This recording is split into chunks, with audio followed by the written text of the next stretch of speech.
if you all would stand for the pledge. I pledge allegiance to the flag of the United States of America and to the republic for which it stands, one nation, under God, indivisible, with liberty and justice for all. Thank you.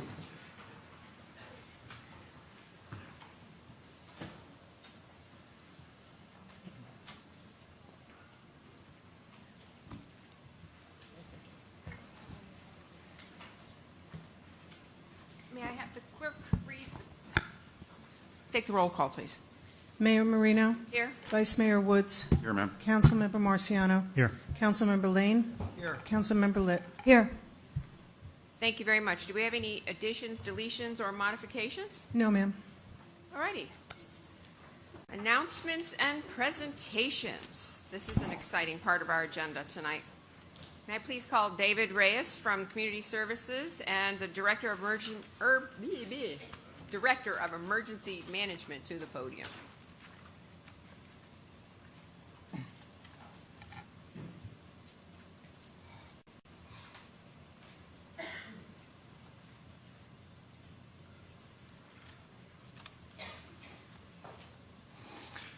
Good evening, Council.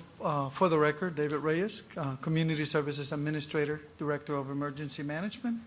And tonight I'm going to give you a presentation, an update on Operation Sister City, and also want to recognize some of the main sponsors that have been part of this amazing project we're very proud of.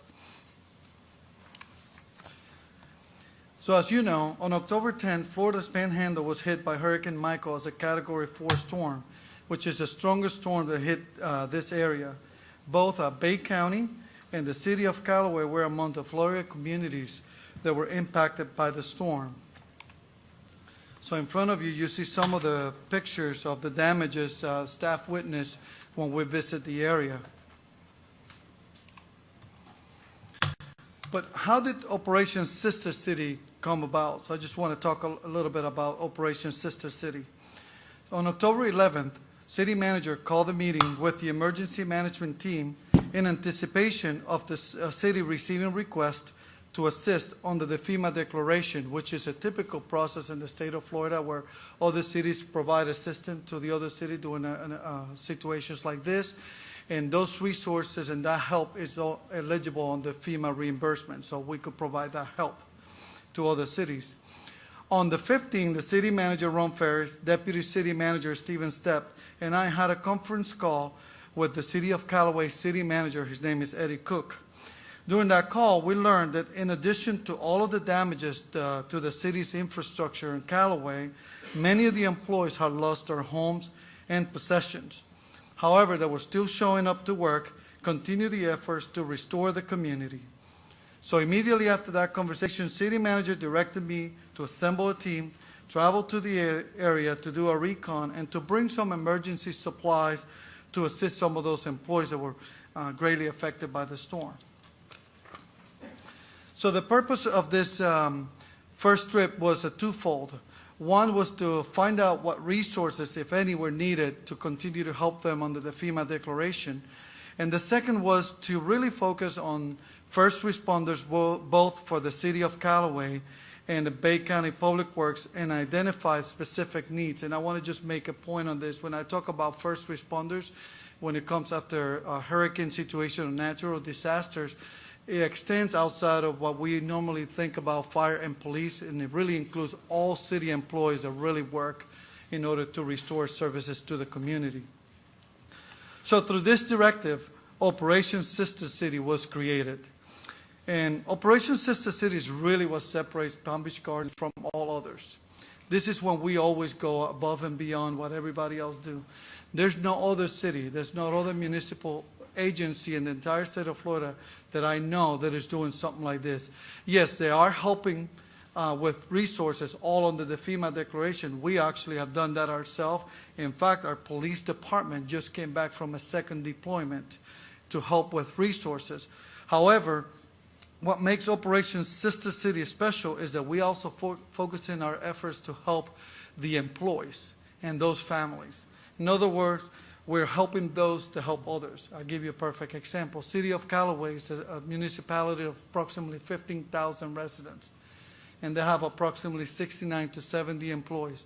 We're helping those families, but in turn, those are the families that are working and restore services for 15,000 people. So it really makes a difference when we are doing something like this.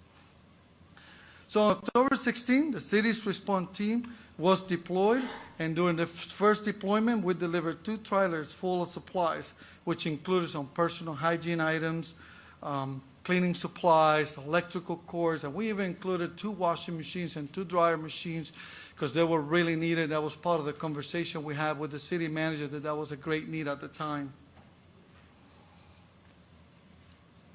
On October 18, the team returned. We updated the city manager on our findings. And on October 24, Operation Sister City Relief Committee held its first meeting and began to organize volunteers and donations to be able to come back and bring more supplies and more materials for those in need and those employees. So I'm just going to share with you a short video of all of our city employees doing volunteer work and preparing all the care boxes for the next deployment. In the wildfire.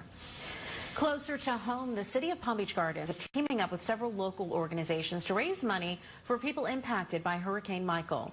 Nearly 260 families will receive a care package later this week, each containing basic toiletries, cleaning supplies, and a $75 gift card to Walmart. Jeff? Just a short video on that one. So you can see right here, this is all the city employees really getting all the boxes, everything ready. So what happened, the result of that was on November 13, a team was deployed for the second time. And this time we delivered 2 40-foot containers full of supplies that included 6 pallets of water, several pallets of bulk items, anything from cleaning supplies, personal hygiene items, baby products, anything that you could think of, all based on the donations and community that brought those items to us to deliver to them. We also delivered 260 care package boxes containing personal care products, a first aid kit, cleaning supplies, and a $75 gift card to Walmart. Each of these care boxes alone was valued just under $200, which really was nice to be able to continue to help them because, again, like I said at the beginning, many of these employees lost all their possession. They had nothing left. On November 19, the staff delivered 3,500 Thanksgiving meals. 500 of these meals were given to the city of Callaway, but before we go into that, I'm going to share with you a short video here. This is the November 13 deployment. This is when we're doing the delivery of Bay County. So this is Bay County staff receiving supplies. These are city employees in Bay County.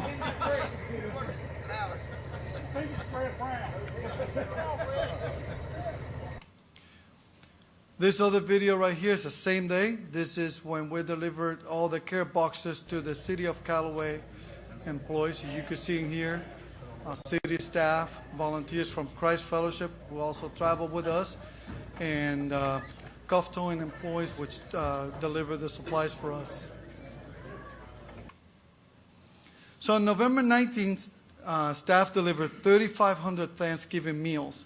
500 of those meals were given to the Bay County employees and their family. The other 3,000 meals were given to the city of Callaway, which in turn, they set up a distribution point at the local Walmart, and they deliver all those meals to the residents. All 3,000 meals were delivered within 2 hours. So they were really impressed to be able to do that. So I'm going to share another video that was aired out in the Bay County local news. Well, cars lined up in a Callaway drive-thru earlier today, but for a different kind of fast food. The cities of Callaway and Palm Beach Gardens teamed up to feed Callaway residents at the Walmart parking lot off Tyndall Parkway. Members of different departments passed out boxes of Thanksgiving fixing straight to drivers' car windows. They passed out 3,000 meals until they were all out. Callaway City Manager Ed Cook says as the city continues to recover from Hurricane Michael, this Thanksgiving will take on a whole new meaning. We're thankful for more than just the normal everyday things, but we're thankful for life and we're thankful for our community. Being devastated by this hurricane has just put a new perspective on things. Cook tells us this isn't Palm Beach Gardens' first time helping Callaway, and the two cities will continue their partnership. So our next deployment is scheduled for December 10, and during this trip we plan to deliver toys for the kids We're also scheduled to deliver another $75 gift card for each family, and we'll be hosting a Christmas dinner for them and their families, and that trip is December 10th. An important fact about Operation Sister City is that all of this work has been done through donations and volunteers. None of this has been done with taxpayers' dollars. All of this has been done through the different donations from the community. In fact, one of the main sponsors, and one that I'm extremely proud to be a part of, is our City of Palm Beach Gardens employees. I can tell you how proud I am to be part of such an amazing team. City employees continue to come to me. They were asking me, what can I do? I want to be part. I want to make the difference. So tell us what we need to do. The result of that, we raised over $30,000 employees alone to support fellow workers out on the West Coast. But in addition to our employees, we also had other sponsors that work with us, and they also receive support from them, which you see all them listed in here, with Christ Fellowship Church and APWA, American Public Works Association, being the two main sponsors for this great project. So tonight, the city would like to take some time to really recognize those main sponsors that were part of making a difference in such a great project. So at this time, I want to call them to the front. So if you all here, please, just as I call the name, just come right here to the front facing the audience. And I'm going to have our mayor to come down, and we have a plaque that we wanted to give to you all to recognize your efforts and all the help that you guys give us. So I'm going to start with Tropical Shipping, Don Johns. Also, I'm going to call, read the plaque. Thank you. So the plaque, in recognition of your generous support to the employees of Bay County and the city of Callaway, Florida, in the aftermath of Hurricane Michael, through Operation Sister City, the city of Palm Beach Gardens presents the Humanitarian Award 2, and then every one of them will receive one of this. So Cuff Towing, I'm going to ask Tony Jackson, Carrie Meadows, and Stephanie Alvord. Cheney Brothers, Keena Denowitz. APWA, Larry Everts. Christ Fellowship, Becky Kyle. Big Heart Brigade, Tom Durita, Ivana Bertuzzelli, and Diaz Eakins, Steve Eakins. Also, I'd like to ask the rest of the council if you want to come down for a photo op.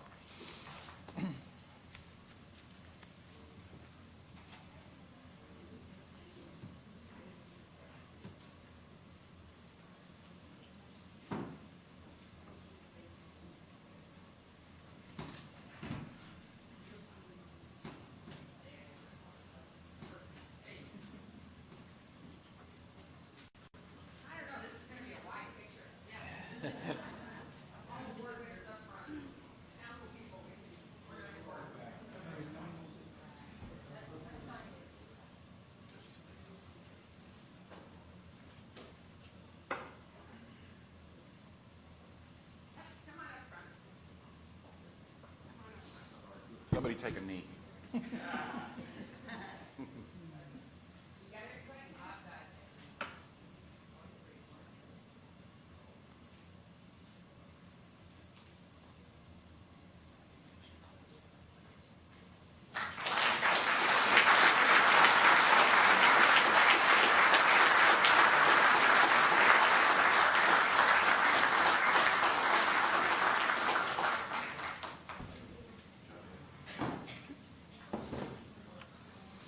That concludes my presentation. So any questions? I think you're good.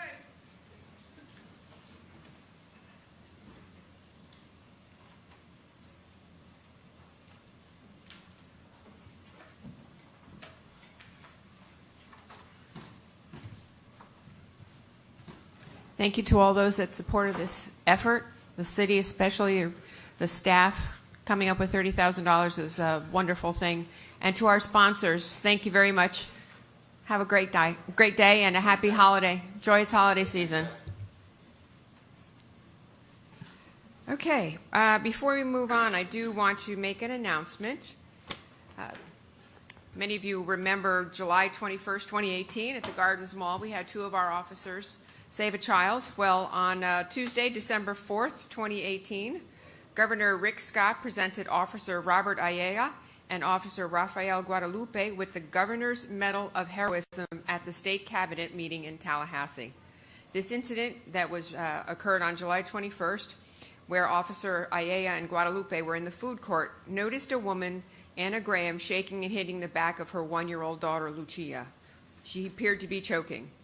The 2 officers approached the family, and Officer Ayala took the child from the mother and, after several attempts, cleared the obstruction from the child's airway. Officer Guadalupe assisted, called for fire rescue, and calmed the frantic mother so Officer Ayala could continue uninterrupted. I'd also like to thank Chief Shannon for accompanying them, and a huge round of applause to our police department.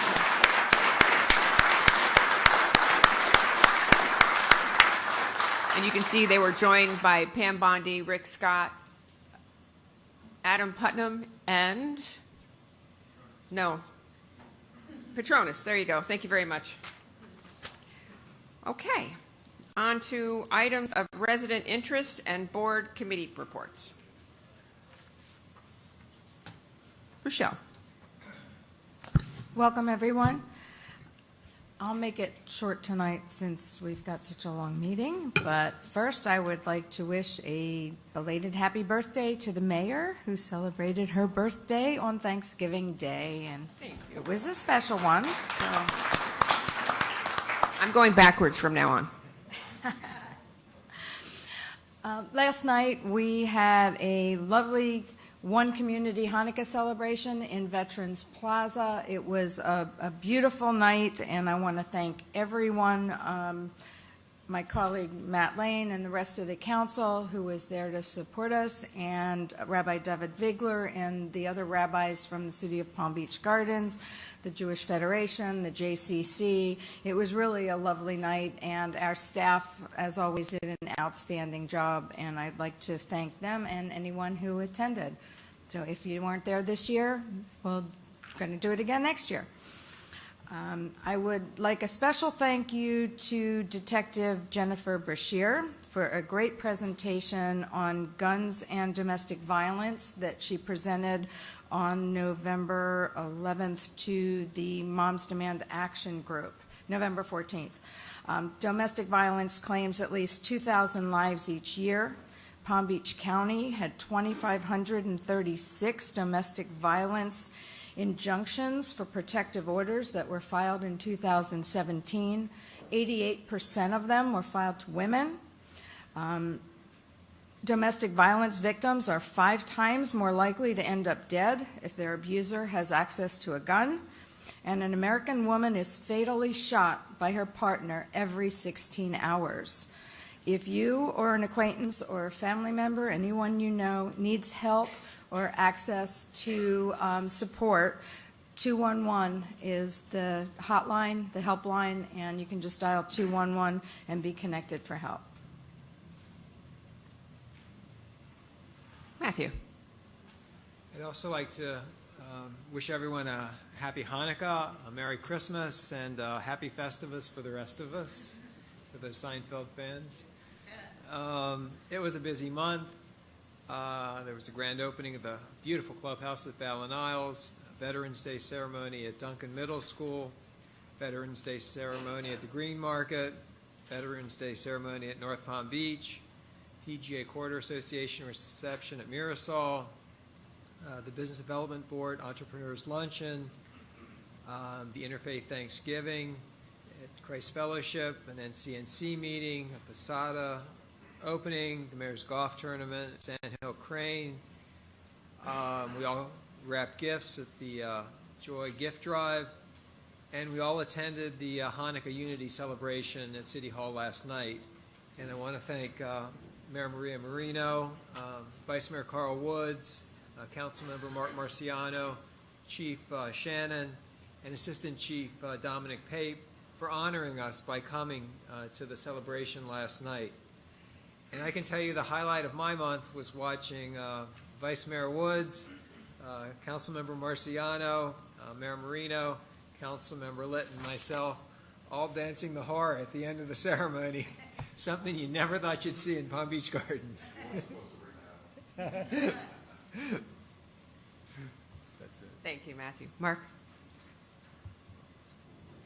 Thank you, and happy belated birthday again. It was a busy month. I think I'm just going to keep it a little bit shorter. There was a couple of events that were probably most noteworthy. Palm Beach North Chamber Government Affairs meeting, and then the Palm Beach North Economic Development Committee, both of which was discussions about something that's going to be on our agenda tonight about workforce housing, how we handle the growth of our community, how we make sure people are able to live and work in their communities. So I, as an individual, don't know much about these initiatives, but I'm eager to learn about them and try to make sure that we do the best we can in our city to ensure that the future of our city includes housing for everybody. The tree lighting is always fantastic. The Mayor's Golf Tournament was a lot of fun.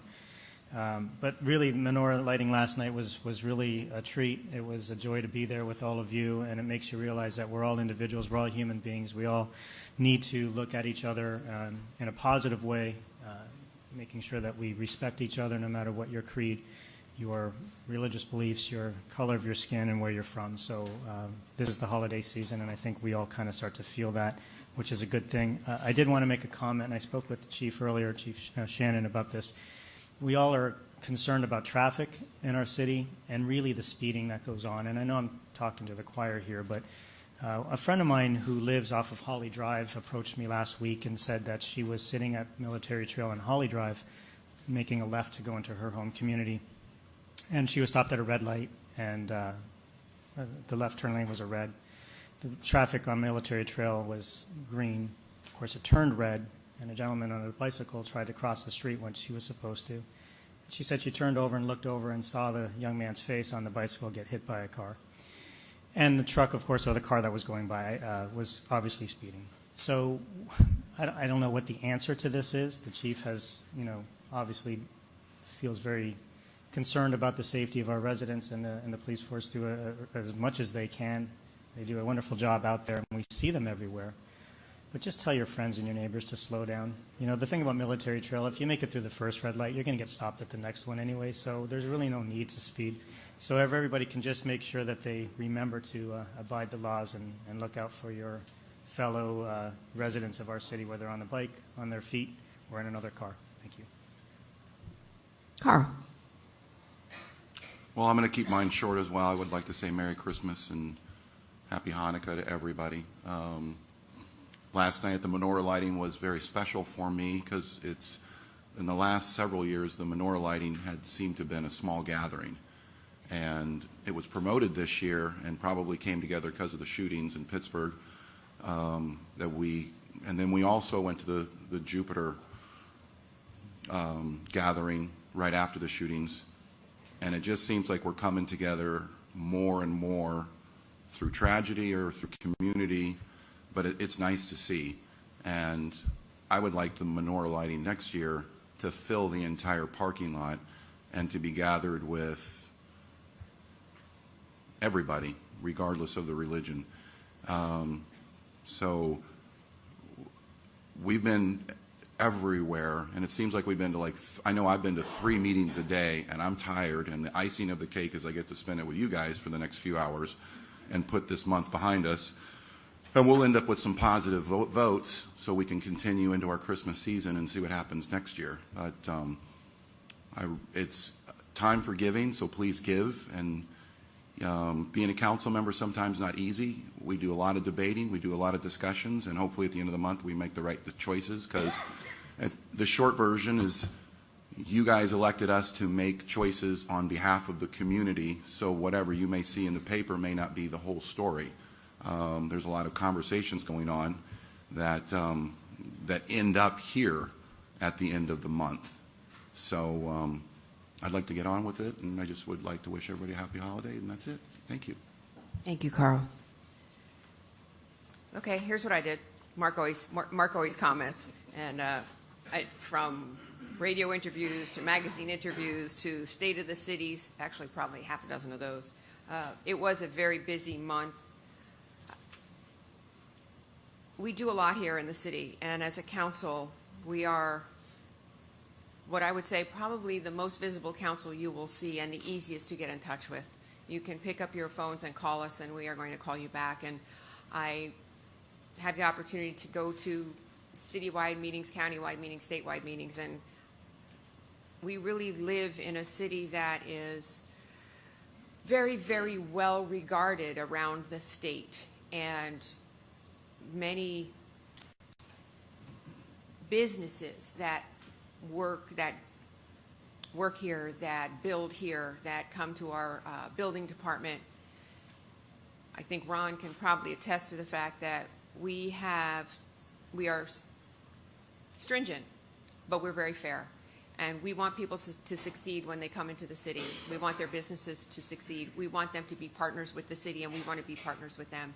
And that is the thing that I take away from every meeting that I go to, is the compliments that we receive as a city. And you don't hear it very much, and you may hear me say it over and over again. We do have a 94% approval rating in our city, and that was because 94% of the people that answered our survey said they would recommend to their family and friends to live in the city of Palm Beach Gardens. So while I'm not taking my time to tell you about the over whatever meetings that I went to, I am taking my time to tell you that those of you that live here in the city of Palm Beach Gardens, thank you for being here.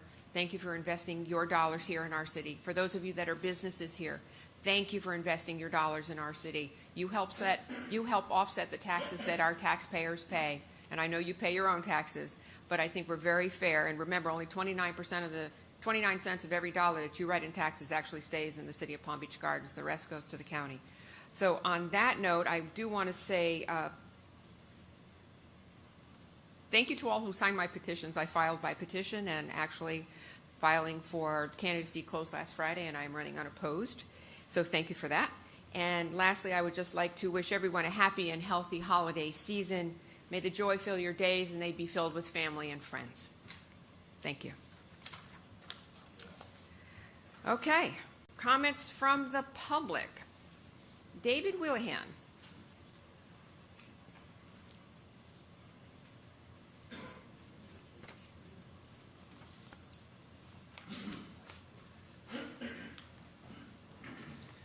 Good evening, Madam Mayor and councilors. Nice to see you again. My name is Dave Wheelahan of 4280 Empress Street, and I am the owner administrator of Home Sweet Home Assisted Living. My business is modifying and licensing single-family home residences that meet specific criteria and turn them into housing options for our local seniors who need 24/7 care rather than placing them in a nursing home. It's the next best thing to having elderly stay at home where they may be unsafe and unsupervised. My reason here tonight is not to complain, but rather to extend praise and gratitude towards everyone that works in this municipality. It is certainly a difference compared to other departments throughout our county where I have done similar projects. From the minute you walk into Palm Beach Gardens, you're greeted with friendly smiles from the desk clerks. They really care about wanting to help you through the permit process. Other places want to hide behind two-way mirrors and talk to you through an email, so it's you get zero personal interaction. Every department I dealt with here in Palm Beach Gardens was friendlier and showed more care than the next. From the building official guys like Scott and Charlie, inspectors Joe, Matt, Lou, the business tax folks Yentl and Giovanna, even all the fire department crew, Alex, Dawn, Andrea, and the chief. You have a great operation here at city headquarters, and whoever is responsible for it all, it's such a pleasurable experience to the customer to be, you should be commended. I only wish more cities led by example of Palm Beach Gardens. And thank you all, and having happy holidays, Christmas, and thank you. Hanukkah. Thank you. Have a great evening. All right, I have no more cards for comments from the public on items not on the agenda. Does the city manager have a report? I have one announcement. This past weekend, the Mayor's Veteran Golf Tournament was hosted at Sand Hill Crane Park. And it has been put on the agenda for January that we'll present a check, the proceeds, to the Veterans Administration for their administration of those funds to help the many vets that are in need of assistance. And Casey Mitchell, our Director of Golf, who has informed me that we have broken all records of fundraising. We now have identified more than $33,000 that will go to the Veterans Administration this year, and we look forward to presenting them with the check in January. Can we clap? You're the mayor.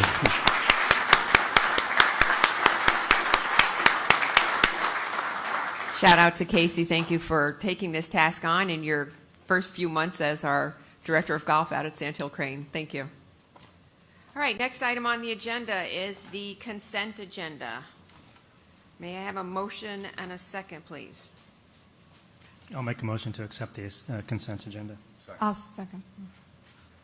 All those in favor? Aye. Thank you very much. Okay. I got a little bit to read here. Tonight we are holding quasi-judicial hearings on the following cases. Ordinance 25-2018, second reading and adoption, rezoning request for 11940 U.S. Highway 1. Ordinance 29-2018, first reading, Arcadia Gardens rezoning. Resolution 72-2018, PCD amendment for Parcel F in the Alton PCD. Resolution 73-2018, site plan amendment for Parcel F in the Alton PCD. Resolution 78-2018, Ancient Tree PUD amendment. Resolution 85-2018, Alton Town Center. Resolution 86-2018, Devasta Towers. This means that the City Council is required by law to base its decision on the evidence contained in the record of this proceeding, which consists of the testimony at the hearing, the materials which are in the official city file on this application, and any documents presented during this hearing. The Council is also required by law to allow cross-examination of any witnesses who testify tonight. Cross-examination may occur after the staff, the applicant, and other participants have made their presentations and will be permitted in the order of the witness's appearance. It is necessary that anyone who testifies at the hearing remain until the conclusion of the hearing in order to be able to respond to any questions. If you plan to testify this evening or wish to offer written comments, please fill out a comment card and give it to City Clerk now. The City Clerk will swear in all persons who intend to offer testimony this evening on any of these cases. Please stand.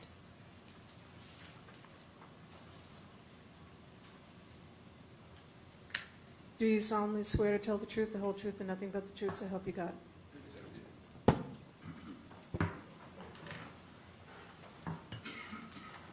Thank you. Our next item would be Ordinance 24-2018. May I please have the clerk read the title?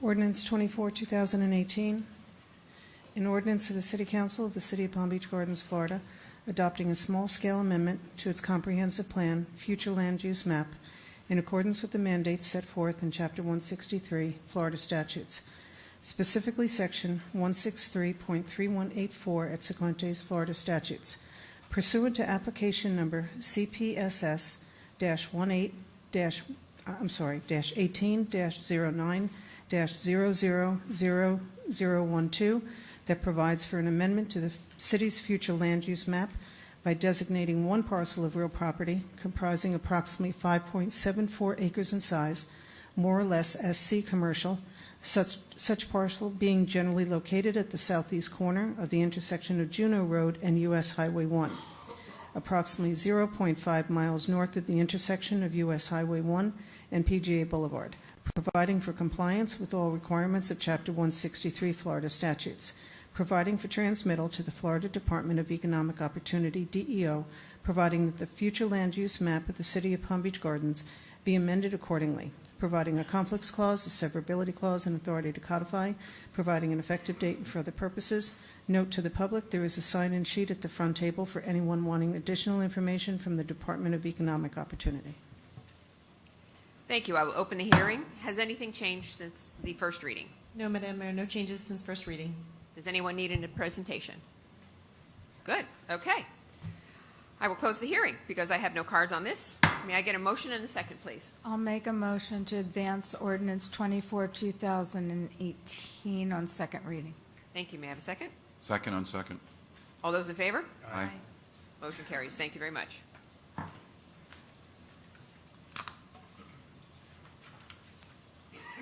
Okay, Ordinance 25, 2018. May I have the clerk read the title? Ordinance 25, 2018, an ordinance of the City Council of the City of Palm Beach Gardens, Florida, rezoning certain real property within the corporate limits of the City of Palm Beach Gardens, consisting of one parcel of real property totaling 5.74 acres in size, more or less, such parcel being generally located at the southeast corner of the intersection of Juneau Road and U.S. Highway 1, approximately 0.5 miles north of the intersection of U.S. Highway 1 and PGA Boulevard, providing that this parcel of real property, as more particularly described herein, shall be assigned the city's zoning designation of General Commercial CG1, providing that the zoning map of the City of Palm Beach Gardens be amended accordingly, providing a conflicts clause, a severability clause, and authority to codify, providing an effective date and for other purposes. Thank you. I will open the hearing. Any ex partes to declare? Anybody remember? Has anything changed since the first reading? No, Madam Mayor, no changes. Thank you. And I'm guessing we don't need a presentation. So may I have a motion and a second, please?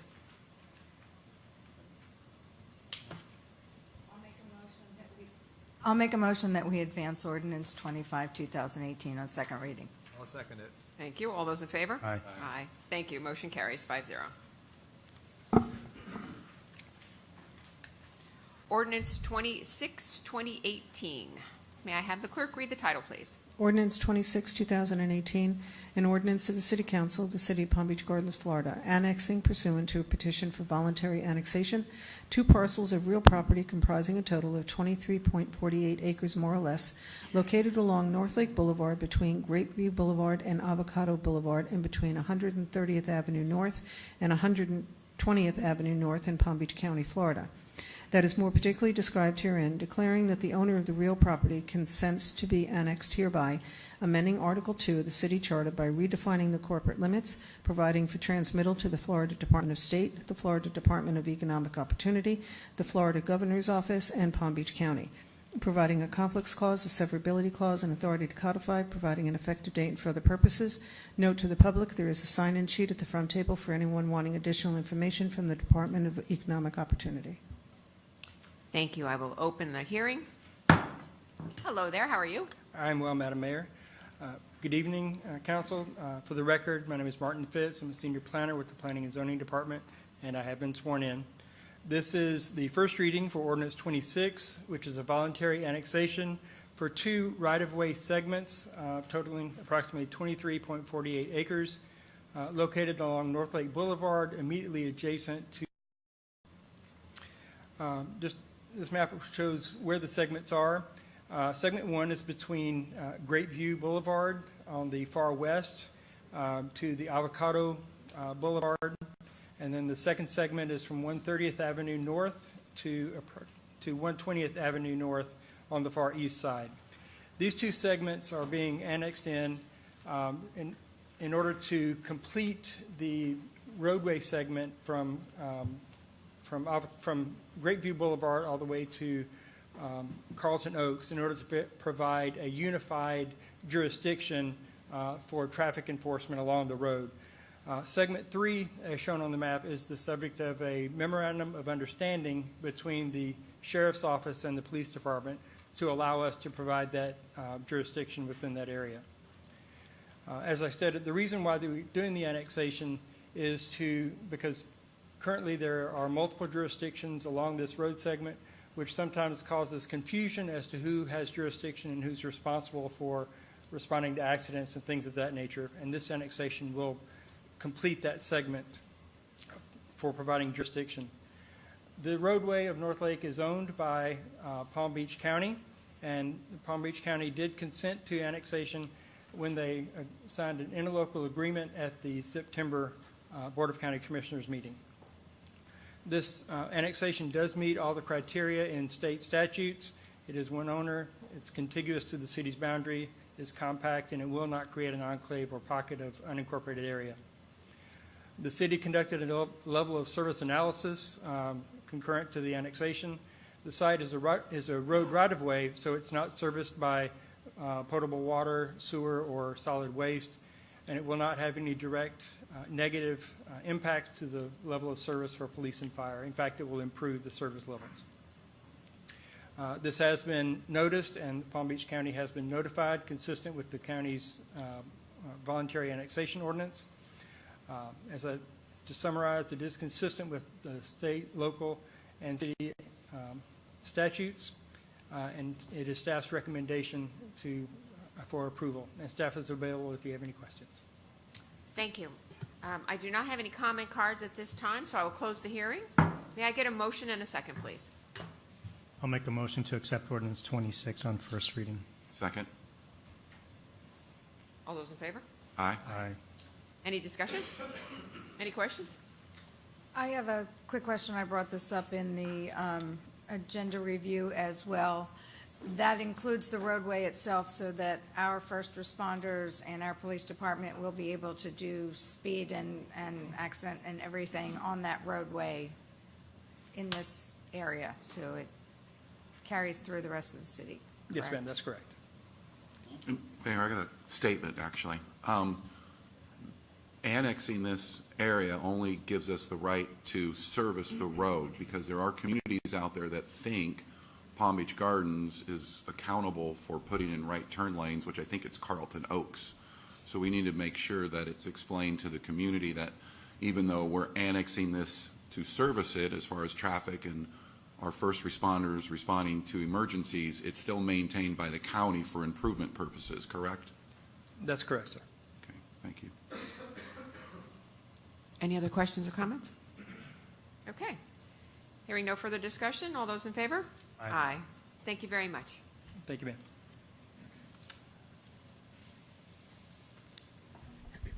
Ordinance 28, 2018. May I have the clerk read the title, please? Ordinance 28, 2018, an ordinance of the City Council of the City of Palm Beach Gardens, Florida, adopting a large-scale amendment to its comprehensive plan, future land use map, in accordance with the mandates set forth in Chapter 163 Florida statutes, specifically Section 163.3184 et sequentes Florida statutes, pursuant to application number CPMA-17-08, 000021 in order to change the land use designation on 11.09 acres from commercial C to residential high RH, providing a notation on the future land use map pertaining to the permitted land use density related to the subject property, located on the south side of RCA Boulevard, approximately 500 feet east of alternate A1A, providing for compliance with all requirements of Chapter 163 Florida statutes, providing for transmittal to the Florida Department of Economic Opportunity, DEO, providing that the future land use map of the City of Palm Beach Gardens be amended accordingly, providing a conflicts clause, a severability clause, and authority to codify, providing an effective date and for other purposes. Note to the public, there is a sign-in sheet at the front table for anyone wanting additional information from the Department of Economic Opportunity. And Madam Mayor, before we start, just since I know that Ms. Booth is going to do one presentation for both ordinances, basically we just have anybody that comes up to speak on either ordinance, even though this is not quasi-judicial, just please announce that you are sworn in so that we can incorporate all the testimony into both. I do have one card. Madam Mayor, along those same lines, I would like your permission to consolidate all of these petitions into one presentation so that I don't know if we need to read all of them at the same time, or do you have to? No? Okay. All right. For the record, my name is Ann Booth. I'm with Urban Design Kilday Studios. I'm here tonight representing the applicant, and I have been sworn in. This is a request for a modification to the comprehensive plan to allow a rezoning and a change from commercial to residential high, with a specific site density limitation of 15 units to the acre. It would allow a planned unit development with an underlying zoning of residential high, and it would allow a site plan approval for a major conditional use to allow a 326-bed, 163-unit independent living facility. We do have 2 waivers that we're requesting, and I will get into more detail on those as we go along. The property is located on the south side of RCA Boulevard, just east of A1A, and you're probably familiar with the Mahara Shriners Center. There's also vehicle storage on the property, and it's sandwiched between the AT&T building, the Moose Lodge, and Catalina Lakes to the south and to the west.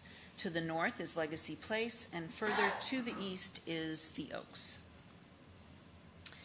The future land use plan amendment, as I mentioned, would be a change from commercial to residential high. The proposed change is consistent with the comprehensive plan, and it's compatible with the surrounding residential uses that are adjacent to it and across the street. It has met all of the service standards for traffic, water, sewer, drainage, solid waste, fire, police, and recreation. It provides a transition between the Moose Lodge and the residential developments that are to the west and the south by reducing the impacts from the potential commercial development on the site to reduce those impacts and lessen the intensity of development. It also meets housing element goals or housing goals by providing for a $550,000 contribution towards workforce housing, and it is within a half a mile of the proposed Tri-Rail station. The rezoning component of the application is a rezoning from CG1 to a PUD with an underlying residential high development for the 326-bed independent living facility. The code allows for a bonus of up to 24 dwelling units to the acre. We are proposing to limit that to 15 units to the acre and cap that density at 14.69 with a notation on the comp plan of a maximum of 15 units to the acre. The rezoning reduces the development potential of the site and provides this transition between the Moose Lodge and the residential properties. The current existing land use and zoning provide a 17,000 square foot facility and an outdoor vehicle storage. The potential for development here under commercial development is 338,000 square feet of retail, office, restaurants, other commercial type uses. We're proposing to limit the intensity of the development from what would be allowed as 532 beds and assisted living facilities with medical services to 326 beds with an independent living facility without medical services. The conditional use approval, which is also a component of the application, has been analyzed by staff, and it has been shown that it provides a less intense use than allowed by code. The buffers are provided that transition the use between the intensity of the development and the residential units to the west and the south, and it provides both horizontal and vertical articulation in the use of colors and articulation of the facade of the building, as well as the heights of the building and the roof treatments. We do have certification from the county and the city traffic engine consultant that the traffic will meet concurrency requirements. The proposed use will actually reduce the potential intensity of traffic from this property by almost 9,000 trips. The proposed development plan includes a number of improvements to the property. Right now there is a ditch along the frontage of the property. We are proposing to fill that ditch in, put in a culvert, and add an 8-foot meandering sidewalk with lighting. There will be gated entry with signs and additional landscaping along the street frontage for a streetscape. The buildings themselves, there are 2 independent living facility buildings and a clubhouse. The buildings that house the independent living facilities are 4 levels of residential units above parking. By putting the parking below the units, it allows for covered parking. It also allows for the consolidation of open space and areas that can be used for amenities for the community. They're also going to be burying the Florida Power and Light overhead lines that are on the east side of the property. And they're providing for a number of amenities, which I'll get into a little bit later. By siting the buildings the way we have, we've been able to consolidate that open space, as I said, but we've also pushed the buildings to the east to keep them as far away from the residents as we can. We've also pushed them to the north and pushed them to the south. So everything is consolidated on the center of the property. We have a 1-acre lake on the south between us and the residents, and we've also provided a garden, a community garden, and a park in the corner adjacent to the residents. Project amenities include, which is a very huge advance in terms of how this facility is different from other independent facilities in the community. There is no buy-in fee. Other communities have a huge buy-in fee. They will not have a buy-in fee. They have a clubhouse with dining. They have a bar and bistro, a fitness wellness center, a media room, and salon inside the clubhouse. Outside the clubhouse, there's a pool, a spa, fire pit, patio dining, pickleball courts, bocce ball courts, croquet, community garden, dog park, outdoor kitchen, and there is covered parking. There are pedestrian connections to all of the amenities, the lake, and the passive park. They also have a program which is registered to them, which is called the SUN program, that provides organized activities, transportation, and programs for education and advancement of the community as a whole inside the organization. They have emergency call systems within each apartment, and the apartments will be built to FHA standards, which will allow seniors as they age to add grab bars and other things that help them in their home living environment. There are a number of amenities, and the amenities are proposed to be consistent with the architectural style, colors, and materials of the primary buildings. The SUN program, as I mentioned, provides health and wellness training, fitness classes, estate planning, educational and cultural events, happy hours, social events, and information for the seniors as they have multiple activities during the month. Pedestrian connectivity from the project includes the sidewalk connection along RCA Boulevard, which will allow people to walk into Legacy Place, to get to the library, to get to the future train station. They could walk to the mall. There's also multiple internal pedestrian connections between the buildings. There are covered walkways that get them to the clubhouse. And then there are pedestrian sidewalks that get them all the way around the lake, to the park, to the garden, and all of the amenities on the interior. The architecture, as mentioned earlier, has staggered heights with both vertical and horizontal articulation. It has screen-enclosed balconies, towers, shutters, decorative banding, finials, and raised stucco elements. The colors are somewhat neutral, and there's consistency between all the buildings in the proposed development. The buildings themselves are set back from RCA Boulevard over 118 feet, where the AT&T building is set back 80 feet, and the Legacy Place buildings across the street are set back about 25 feet. In that 118 feet, we have two separate landscape buffers, one which is the streetscape along RCA, and then the foundation planting, which is adjacent to the building. The internal building, the clubhouse, will all be consistent with the colors and the materials, decorative stucco patterns, banding of the main buildings. It also has a fountain feature and a covered drop-off.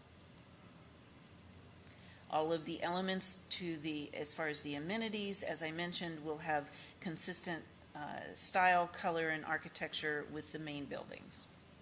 The landscape plan proposed will have multiple layers of buffers and foundation planting.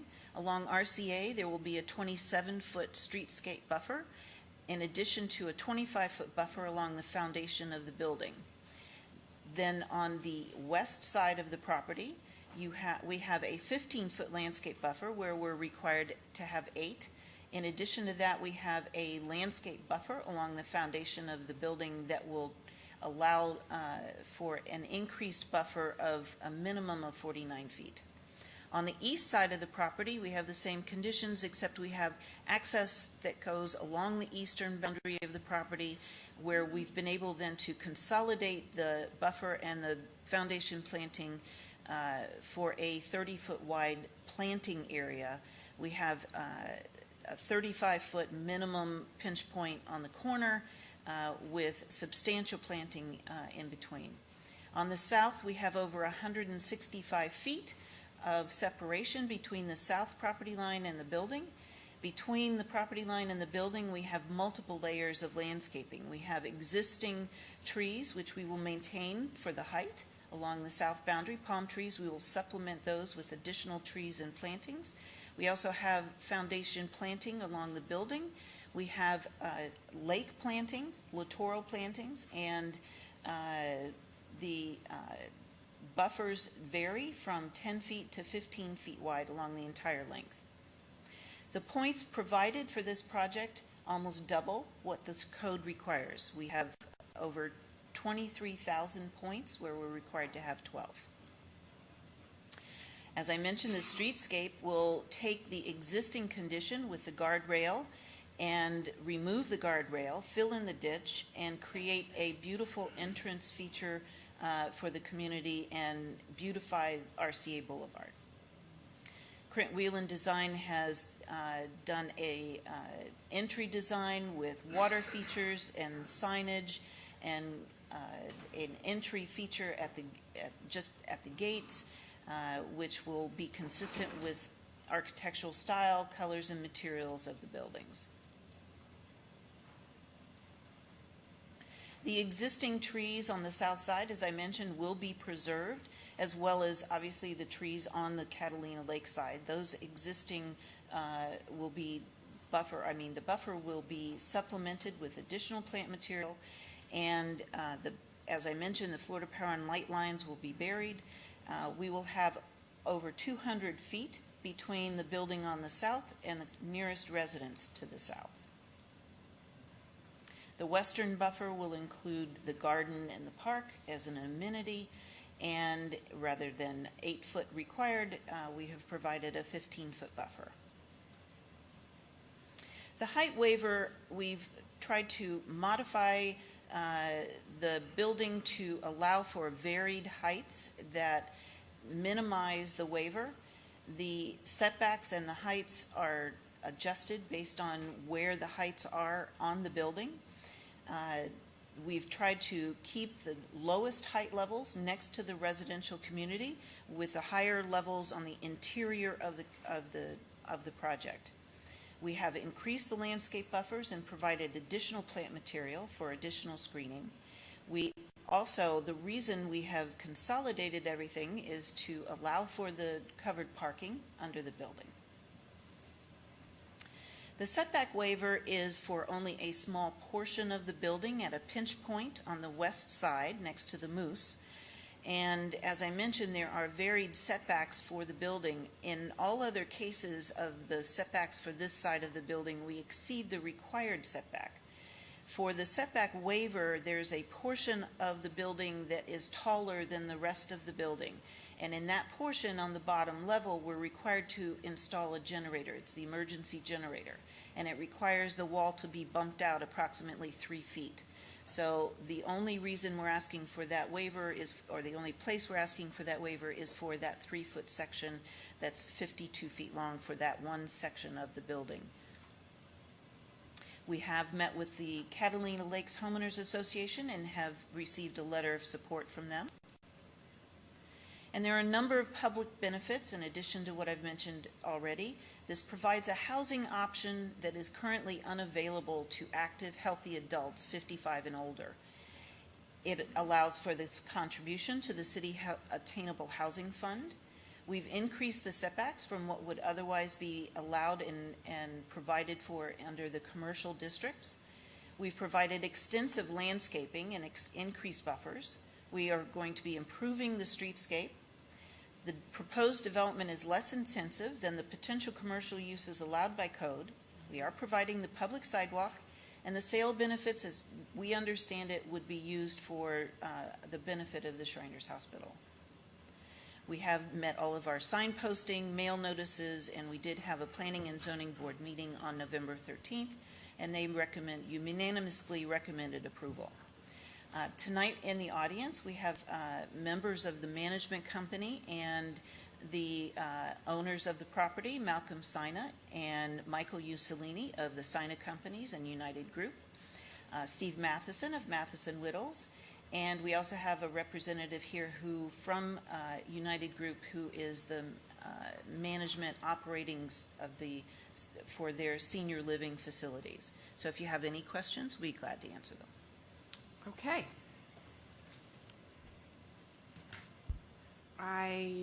Staff adding anything?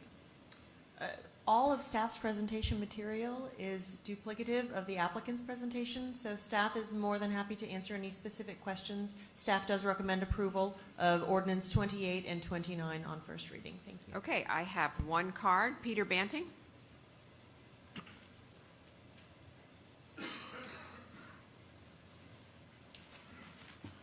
Good evening, council members. My name is Peter Banting. I reside at 11147 Monet Ridge Road, which is just east of the parcel in question here. And I am primarily here to point out that RCA Boulevard is really only a two-lane road, the length from alternate A1A all the way to Prosperity. If you were to travel this road, you will see going to the east, right at where my road butts up to RCA, there is the whole road of RCA narrows down to strictly just two lanes. There's no turning lane, there's no anything there. And with this amount of units that are being put in, which if you look the length of this roadway, more than doubles what's already there and what's already traveling back and forth. So basically, what I would like to do is have staff, if they would, with the petitioner, take a look eastwise, what improvements can be done to RCA Boulevard. That it's going to, with more traffic on it, it's going to be a safety issue, particularly now that you've got Fairchild Gardens Avenue, which butts right there in between the Moose Lodge and all those Monet streets to the north. So I'm concerned, particularly on Fairchild Gardens, there's a tall FPL line that they put in, and if you're butting up to RCA and looking to the east, that line is in the way. So my concern is safety issues with this particular project. So if they would look at this a little further, I'd be much obliged. Thank you. Thank you. I have no more comment cards, so I will close the hearing. May I get a motion and a second, please? Move we adopt Ordinance 28, 2018. May I have a second? I'll second. Thank you. And all those in favor? All right. Okay. Now I would bring it back for discussion. So, questions? Rochelle? I have a few. Okay. Pertaining to the last comment, who has jurisdiction over RCA Boulevard? It's a. Well, oh.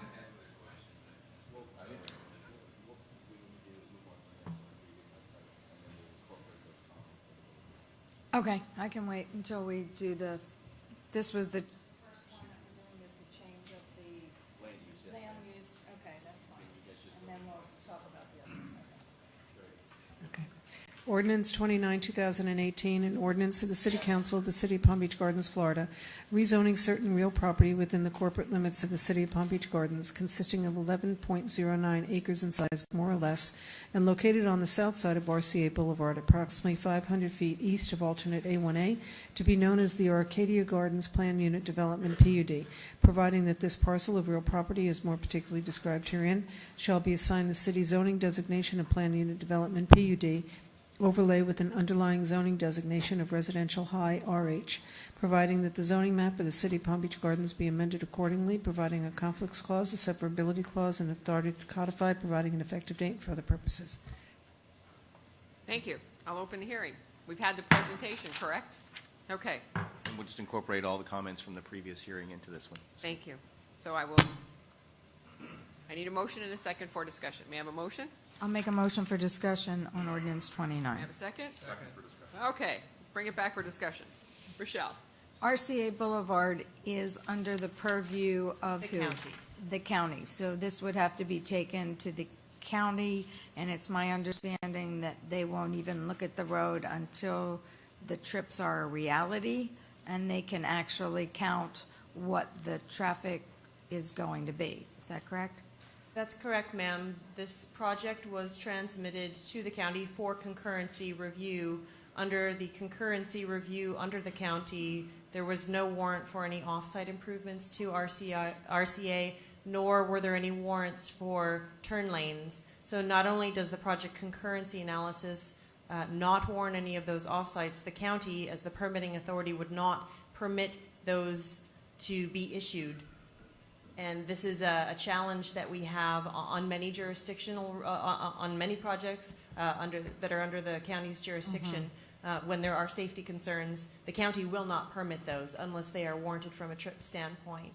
I do want to point out to the gentleman in the backup package, too, that in the land use analysis that's provided in the packet, taking into consideration the existing land use designation is commercial. This is actually a downzoning, and the land use designation analysis, the traffic analysis that was provided, shows a net reduction in trips. In the overall daily trips go down by over 115 trips, as well as the AM and PM. So that also must be factored in when looking at the overall picture from a traffic standpoint. The gentleman also mentioned an FPL pole. Would that be one of the poles that is actually going to go underground, or No, that's in a different location? Okay. My other question is, do we have any idea of what the rent is likely to be on these units? I know we got $550,000 towards workforce housing. I'm interested in where we might come in rent-wise. They are still evaluating the rent at this point. They anticipate it will be substantially less than some of the other assisted living or independent living facilities in the community. And without the buy-in fee, it's substantially less than what you would have to pay if you were going into Devonshire or one of the other amenity-rich programs that are similar to this. Okay. Now, we will be voting on the zoning on this one, and we will actually get the site plan approved and on Resolution 80 next time. Yes, ma'am. This is first reading of the land use amendment, of the comprehensive land use amendment, and the first reading of the rezoning. Then the land use amendment must be transmitted to the state for their review under expedited review. Then when it comes back, the three petitions, the second reading of the land use, the second reading of the zoning, and Reso 80, which is the site plan, will come before you for a vote. Okay, thank you. Matthew, any questions? Yes, Natalie, is there anything else we can do to address Peter's concerns that he expressed with respect to traffic? Unfortunately not. The county is ultimately the jurisdiction who issues the permits for the right-of-way, and they're the ultimate authority. So my suggestion is to Mr. Banting to discuss this with the county, who I believe you may be employed by the county. I'm not too sure. Last time, I know that he... Right, so he might have a connection. One thing Who that, should he speak with? sorry, go ahead. Natalie, who should he speak with at the county? The county roadway engineer is Tanya McConnell, so that would be my suggested contact. Yeah, one thing to try and appease some of his concerns is that they find that as the people move into this community that they do things as a group, and then they consolidate their transportation by taking their bus, and they use their cars less and less. So there are actually less trips that are generated by this type of facility than it would be if it was a regular apartment. I can tell you after watching your presentation, it looks like a wonderful place to live. Thank you. Yeah. Mark, questions? Yeah, a couple questions for you, Ann. So we understand that the county owns RCA Boulevard, and we'll make a decision at some point in the future if ever there would be any improvements to the roadway, but will there be space for a turn lane on the property or adjacent to the property, but in case ever that becomes, because I think that would be something that would be beneficial. Yes, we are dedicating additional right-of-way that will be taken off of the top of the north side of the property. There's already a left turn lane that is in the roadway now, so there would be additional room through the right-of-way dedication to allow for a right turn lane into the property if needed. Thank you. The last question really is, we talk about the marketplace. I think it's great that we're going to offer a property that people can live. It's really, I know it falls under the designation of assisted living, but really there's no medical or health care facilities within the property. It's more of an independent living. It's like a rental unit for 55 Correct. plus. Under the code, assisted living facilities incorporate, it's like an umbrella over independent living, assisted living, and memory care. So you have 3 options under assisted living that you can provide. Ours doesn't happen to have any of the medical component that you would have under your, what you would call typical assisted living. So what kind of studies are being done to determine the rentals? There was a comment in the presentation, $2,500 roughly as an average rent per month. Is that accurate, or is that what you're shooting for or aiming for? Is that something that's affordable and what people are looking for? I think that was an initial evaluation of what the rental would be. And at this point, with the modifications that have been made to the plan since it was originally submitted, they need to take those additional costs into consideration. They would like to stay within that range, but at this point, they haven't made a final decision on what the actual rents will be. But that would be average, so there would be some less than that and some higher than that, depending on the size. And you of the have unit different and where it bedrooms. is. You have Right. 1 bedroom, 2 bedroom, 3 bedrooms, so there's ranges. Thank you. Carl? Hi, Ann. Why are we going up 12 feet? And So is that there, we- what's the usage of the extra 12 feet? So that we can put the building above the parking and create this parking that is covered parking and consolidate the area that that parking would otherwise take up on land space. So by putting the building above the parking, you provide an amenity, plus you're allowed to consolidate that area that you would otherwise have in pavement for all of the amenities that they're providing and the buffers. So it's not going to be underground parking, it's just going to be the building on top of parking. Correct. It's on-grade parking under the building. I like that. In relation to like Legacy and Catalina Lakes, or this might be a Natalie question, where are we in heights in relation to what they want to do? Do you know? Legacy across the street to the north is 36 feet in height. They're 3 stories. The AT&T building, I think, is about 26. And I know Catalina Lake is just townhomes, so they're 2-story, yes. I mean, I don't want to be I'm usually the guy that goes along with the flow. And, I've lived here for most of my adult life, and I'm going to start getting concerned with everything popping up on every additional little piece of land. And what if the Moose Lodge sells? Then somebody's going to be putting something else up there. And, I like the ideas, but we do want to look at growth and what the community wants. And I know the community doesn't want to have something on every single piece of land. And RCA, you're talking 300 vehicles are going to be in there, and RCA and the alternate can't handle that traffic. I'm the only traffic cop in this room, and I've handled hundreds of crashes in that area. And I like the idea. I'm just starting to get concerned that I don't think the community as a whole is wanting to start have RCA or anything else start to look at what Hood Road's turned into. And, sorry. I know I'm nice most of the time, but I'm worried a little bit.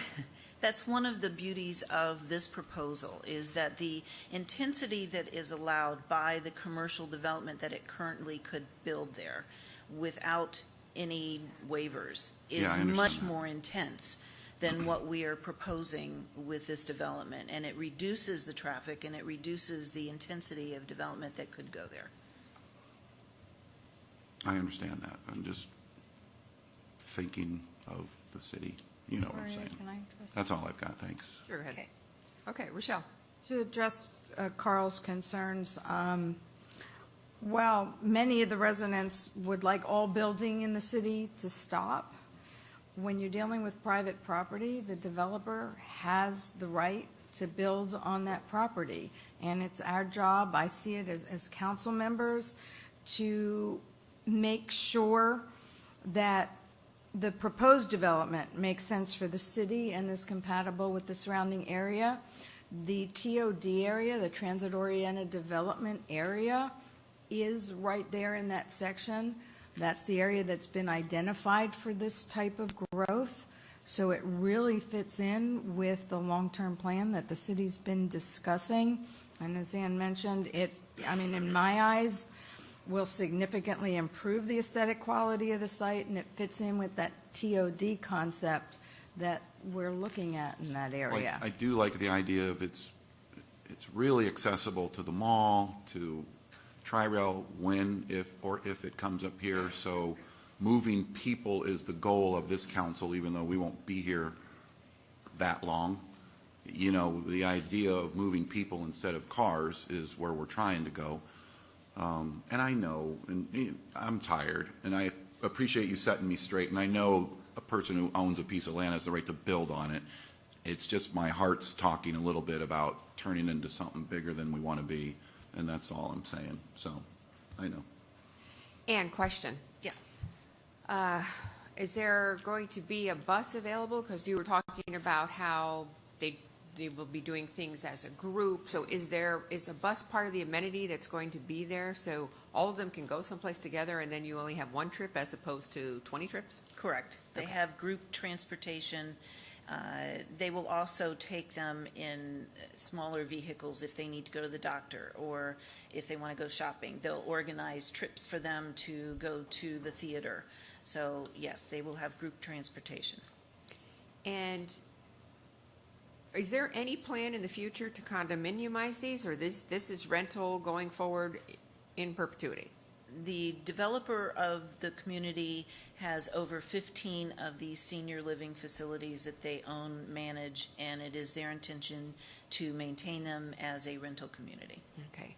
And to discuss what Carl said, by putting the parking as the first story, you actually free up on the site for more amenities and more green space. Correct. So I think the trade-off of a height waiver, especially when you have other buildings in the area that are taller than this, I think that's a good trade-off to have that, the amenity and the green space.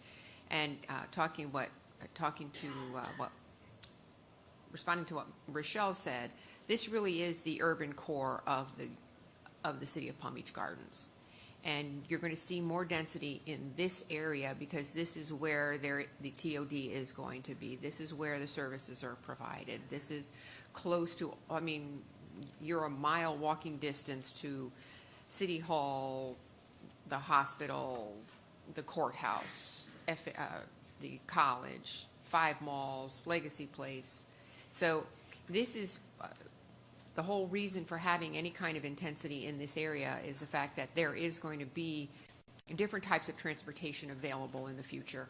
And I think this is on this site and in this location to the rest of the area, I think that is a good use of space. And as you said, by right, the density could be almost twice as much. And by doing it this way and putting it on paper, we're getting 14 units as opposed to, 24? 24.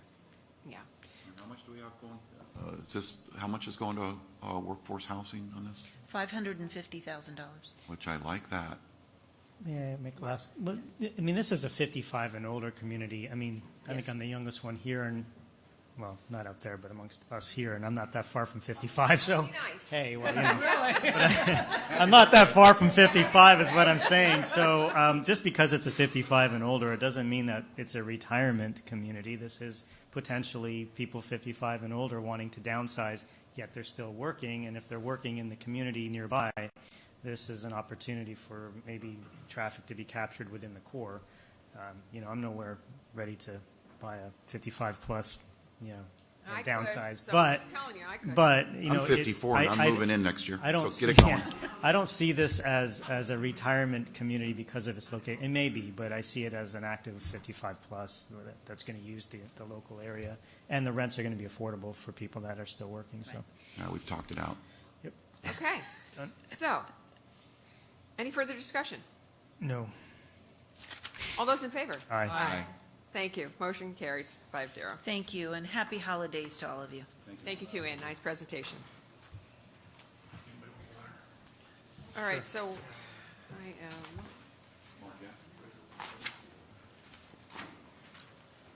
Resolution 72. May I have the clerk read the title, please? Resolution 72, 2018, a resolution of the City Council of the City of Palm Beach Gardens, Florida, approving an amendment to the Alton Plan Community Development PCD to increase the acreage of Parcel F and modify conditions of approval, number 3, of Resolution 1, 2010, as modified by Resolution 74, 2016.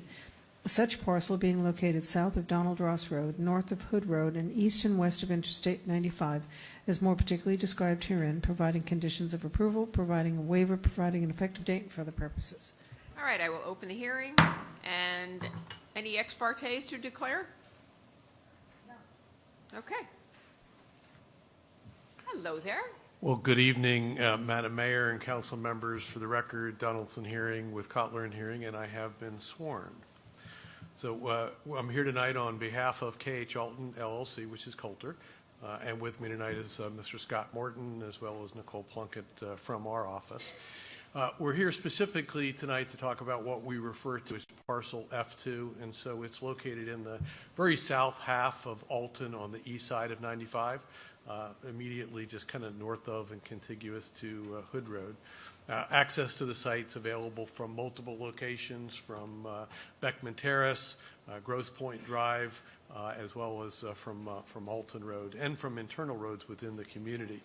So this is the master plan. When you saw it a year ago, you approved this, I believe, in May of 2017, the area to the north. And so this is the overall boundary of the Alton PCD. And so about a year ago, you approved what we refer to as parcels D, E, and F. And we're looking at the property that's immediately to the south of this, and hence the name Parcel F2. It's immediately south of and contiguous to Beckman Terrace. You'll recall Beckman Terrace is the roadway that the applicant worked with the city to collaborate to provide access from the JCC and the Meyer all the way over to Alton Road so that it would come out at a signalized intersection. And so it's located right here. The overall parcel size is just about 9 acres, 8.55 acres in size. And this is what it looks like today as you have approved it with parcels D, E, and F to the north. And we're here again talking about the parcel to the south of Beckman Terrace and immediately to the west of Alton Road and east of the JCC and the Meyer. You're familiar with the Alton DRI, so I won't go over that in the interest of time. But tonight we're requesting site plan approval for Parcel F2, which will contain 56 traditional townhomes, as well as a 4.49 acre park facility, and that will be a public park. Parcel F1 to the north is 199 townhomes, and in total the two parcels will be at 255 townhomes, and that's important because that's consistent with what is currently reflected on the PCD master plan for this area. So this will remain in compliance. Actually, the density will be just slightly under what is allowed by the DRI. So there is a companion PCD amendment that's associated with this, which is a modification to Condition 3 of Resolution 74, 2016. And this request is really a modification due to a change in the city's recreational needs. And this is as a result of the city's wonderful acquisition of the Gardens North County District Park. And so that will be providing the recreational needs for this area. We previously had anticipated about an 8 or 9 acre park area.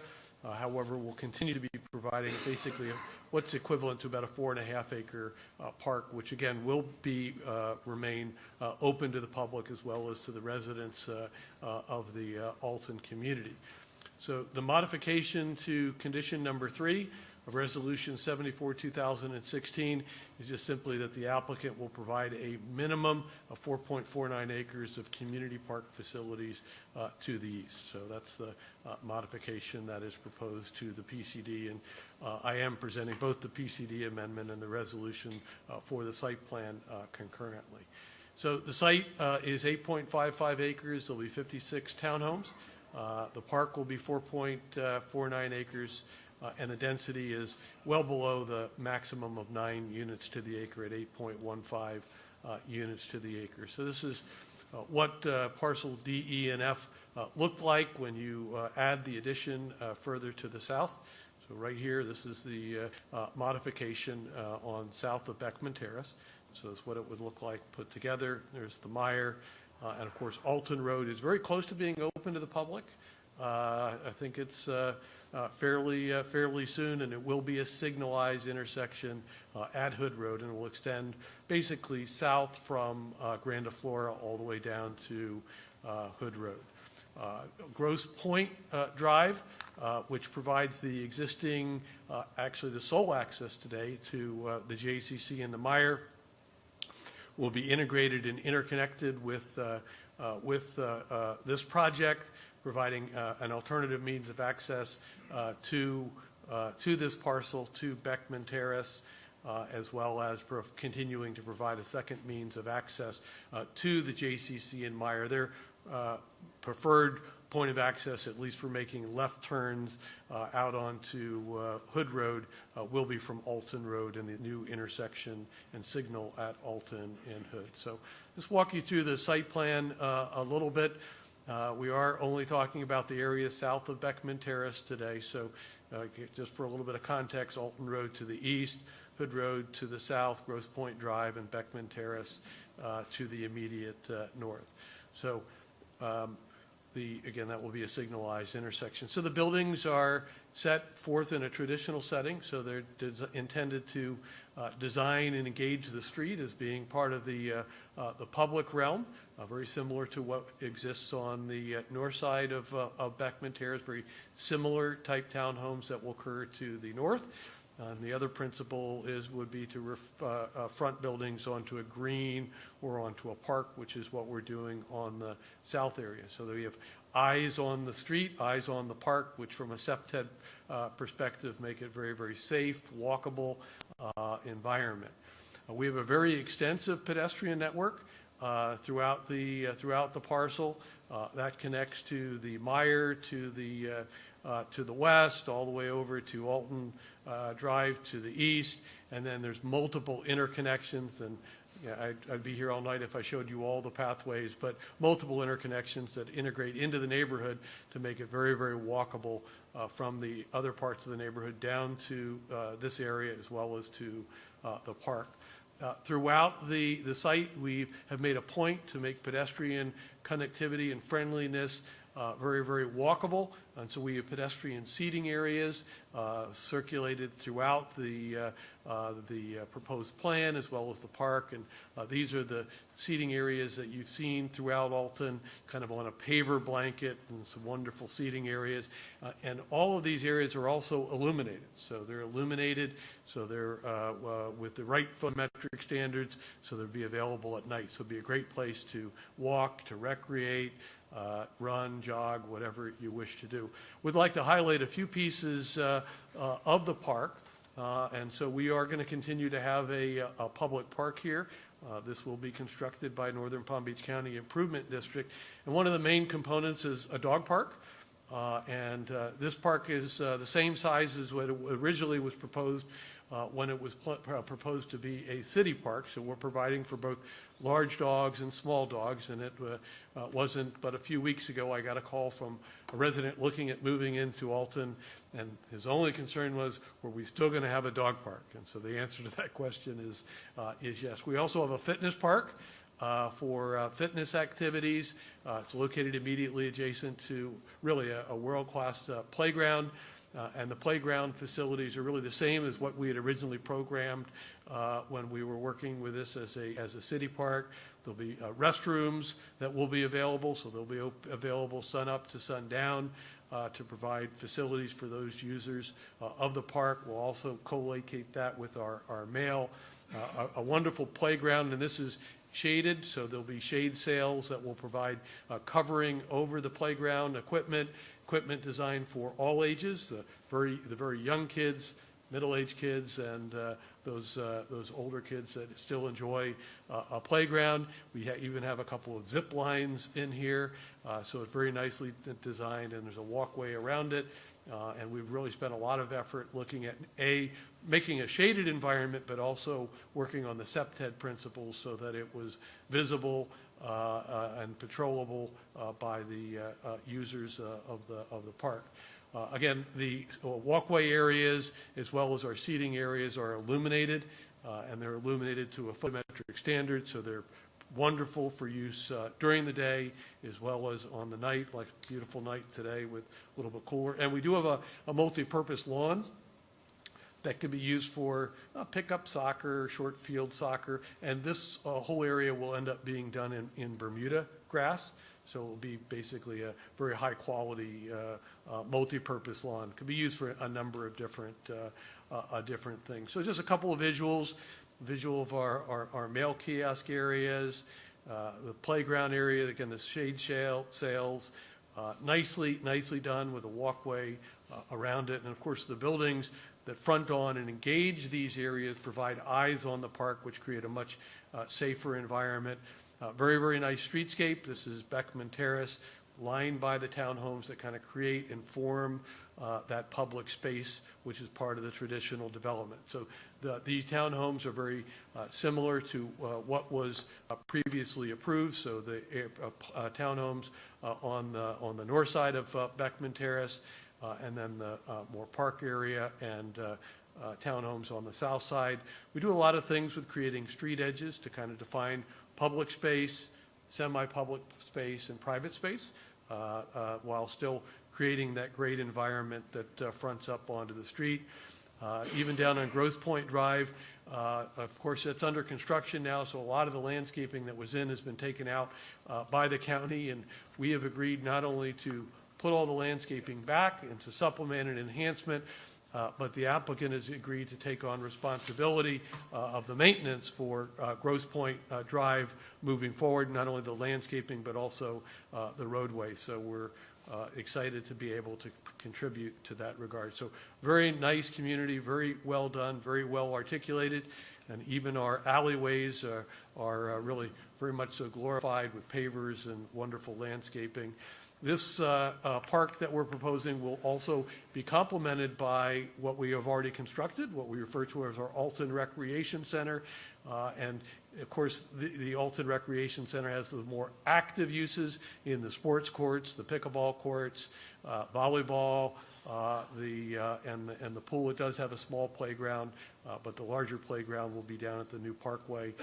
And if you haven't been out there, really spectacular recreation facility. So with that, more than happy to answer any questions that you have, but I'll just be brief and look forward to any comments or questions that you have. Thank you very much.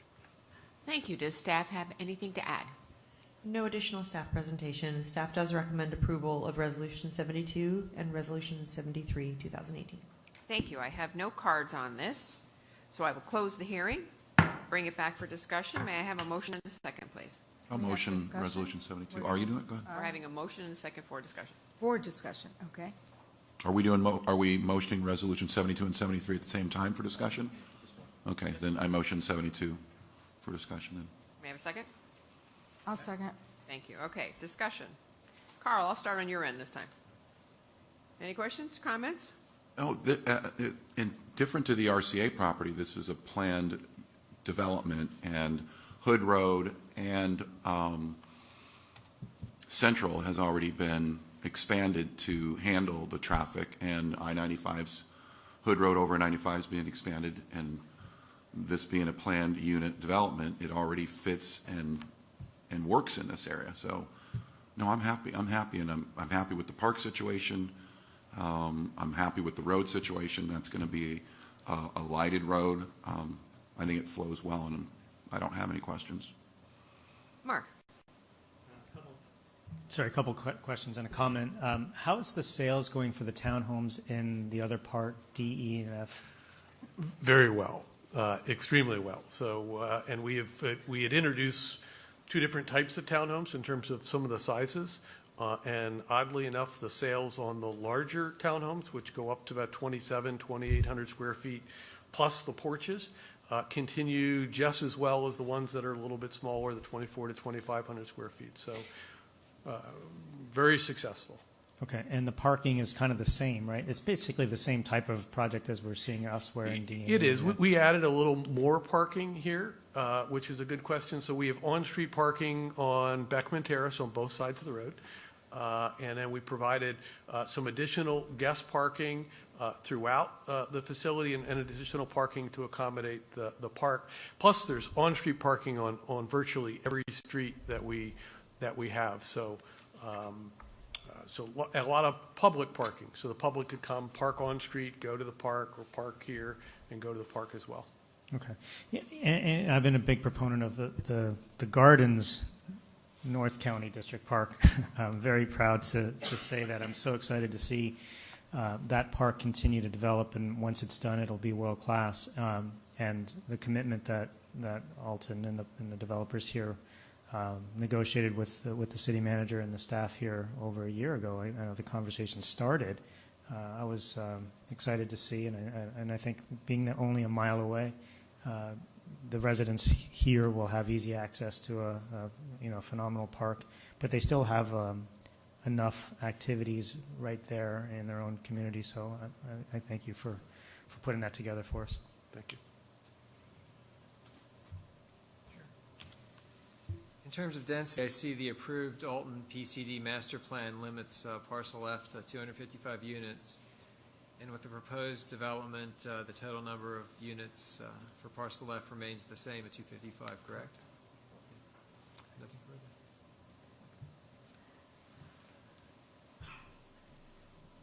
It's my understanding that the impact fees from the original 8-acre park in entirety will go to the city, and that the developer is still putting in the 4-acre park. Is that correct? Or that is correct. I didn't state that. Yeah, that is correct, and we're continuing to put in the park, and it should be going out to bid and construction by Northern right away. So we're anxious to get this built pretty quickly. Thank you.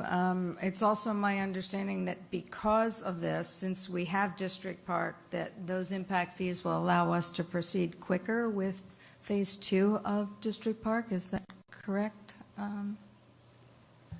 The impact fees are being held in escrow by the city, and once this is approved, those impact fees will be released so that we can use them for our project, yes. Great, thank you.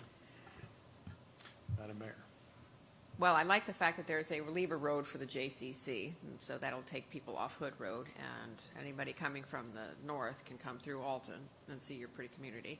And if I'm not mistaken, we had originally approved, and this was before me, way before me, 2,700 homes for Alton, and we're going to come in around 1,700. Is that? Yes, we'll be under the total maximum.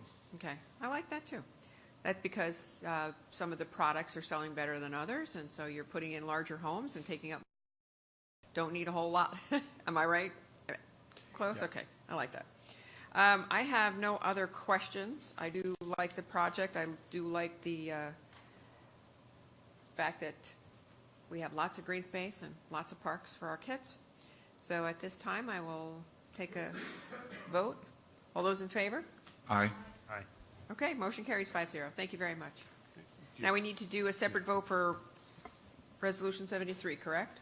I have to read the title. Okay. Resolution 73, 2018, a resolution of the City Council of the City of Palm Beach Gardens, Florida, approving a site plan amendment for Parcel F, Phase 2 for 56 townhome units and a 4.49-acre community park within the 681-acre Alton Plan Community Development, PCD, located south of Beckman Terrace, north of Hood Road, and west of Alton Road, as more particularly described herein, providing conditions of approval, providing waivers, providing an effective date, and for other purposes. Thank you. Open hearing, close hearing, no presentation. Staff's okay with the presentation. Close hearing, back for discussion. All those in favor? Need a motion. Do I need a motion? You need a motion in a second. Okay, may I have a motion and a second? I'll make a motion to advance Resolution 73, 2018. Okay, all those in favor? Aye. Motion carries 5-0. Thank you very much. All righty, are we on to Resolution 78 now? Perfect. May I have the clerk read the title, please? Resolution 78, 2018, a resolution of the City Council of the City of Palm Beach Gardens, Florida, approving an amendment to Resolution 76, 2016, that approved the Ancient Tree Plan Unit Development, PUD, located on the north side of North Lake Boulevard, approximately 0.75 miles east of Coconut Boulevard, as described more particularly herein, to approve a 2.43-acre recreation parcel site plan as required by condition of approval number 4 of Resolution 76, 2016, along with additional site and landscape plan changes, allowing modifications to various conditions of approval, providing an effective date and for other purposes. Thank you. I will open the hearing. And any ex partes on this? No. Okay. Hi, Nicole. You've been sworn in, correct? Hi, good evening. Yes. For the record, Nicole Plunkett, Kotler and Hearing, and I have been sworn in. Tonight we're presenting a PUD amendment to the Ancient Tree community. Ancient Tree was approved through Amendment Resolution 76, 2016, and what we're presenting tonight is an amendment to that PUD. As originally approved, it was a master plan and guidelines for a 97 single-family community, and condition number 4, as approved within that resolution, requires us to come back with further developments for our originally proposed conceptual recreation parcels. So that's what we're going to be presenting tonight, a request for the approval of the 2.43-acre recreation parcel, which we have further developed. We're also requesting a couple of minor modifications to 4 conditions of approval, which as a project progresses, it's just a little bit of cleanup items to clarify a couple of things, and along with that, a few minor site and landscape modifications. Our applicant tonight for Ancient Tree is the Pulte Group, and they are attending within the audience, and of course, Kotler and Hearing are the landscape architects and planners. The location of the site sits directly on North Lake Boulevard, just to the north, and it sits right adjacent to the Sandhill Crane Golf Club. This is a representation of the site plan, and as I mentioned, it was 97 single-family units along North Lake Boulevard. For the purposes of this presentation, the graphic has been flipped so that north sits to the right and Sandhill Crane sits directly to the below portion of the site. The recreation parcel is highlighted in yellow, and we're going to jump right into the details of what that looks like. So the clubhouse that we're presenting tonight is approximately 2,400 square feet. It has a community mail kiosk, restrooms, a community room that's air conditioned, and a covered veranda. A couple of the other amenity items that it has that we've really worked with staff throughout the past couple of months to provide an upgraded amenities center, something that residents are really going to want to use and to have an enjoyable experience. So as highlighted here, we have an outdoor barbecue area and also a covered pool area, and both of these items are aluminum trellis features, which will provide a little bit of comfort in our South Florida environment with some filtered shade. The tot lot was on the original approval, but we have since expanded it to provide some additional swings, some seating, and shade areas. Now, one thing that we have really expanded on within this proposal is providing a pedestrian sidewalk that runs along the entire perimeter of this recreation parcel. One of the comments that the Planning and Zoning Board made last month was that they wanted to see more of the open green space areas. And previously, when we presented this last month, one of our sidewalks kind of cut in between the open area. So since Planning and Zoning Board, we took their recommendation and we have since added additional pedestrian areas. We provided increased connections to the Balsamo Drive right-of-way. So it's really easy for pedestrians to access this site, just walking down the street from their homes, and also to the the Sandhill Crane Golf Club connection, which we have highlighted here with the green arrow. This is a 3D rendering of what the clubhouse is going to look like. It's one story, and the landscape has been redesigned for the purposes of the clubhouse area to just really provide this really nice front courtyard with planted pots and specialty items to make it feel like you're walking in and it has a defined entry. The materials and color scheme and palette has very upgraded materials, and these materials with the stones and the contemporary grays are reflected not only in the clubhouse area but also in other aspects of the community. So at the entrance gates you have that same stone features on the columns, also on the call box details, so everything feels like it's interconnected. It's a community, and it feels that way when you come into that. A quick look at the floor plan. You can see the layout of the clubhouse feature with your, as I mentioned, the community room, the restrooms, and also the covered veranda area, which connects out to the pool and the barbecue. Taking a jump from the recreation area to the buffer along North Lake Boulevard, we took a look at this buffer during this process with staff, and we've taken a lot of the originally approved grasses within that buffer and replaced them to propose more hardy shrubs within those areas. So really that buffer is just going to be a spectacular buffer along North Lake Boulevard, and we do exceed the required landscape points for the entire project. This is a quick 3D rendering of what that entry is going to look like. And again, you have your entry sign with the zone, and everything is all interconnected. And before I jump into the entry features, I just want to show the location. So you've got your monument sign right along North Lake. You have your call box detail a little bit further into the community, and then also your entry gates for security and access and control into the community. Taking a look at the entry sign, it is going to be backlit LED, and the channels will be individually mounted aluminum channel type on the sign. We did work with staff back and forth to come up with the sign design, which would also incorporate the Sandhill Crane Golf entrance text. So a lot of thought has been given with how this would be presented, and this is what we're presenting for tonight. And again, all the color palette all ties in with everything else that's been proposed. Last but not least, we are providing minor modifications to 4 conditions of approval. I'm not going to read through all of it, but condition number 12, we're just looking to exclude the model homes from tying into the installation of the bus shelters, since nobody's going to be living in the model homes at that point.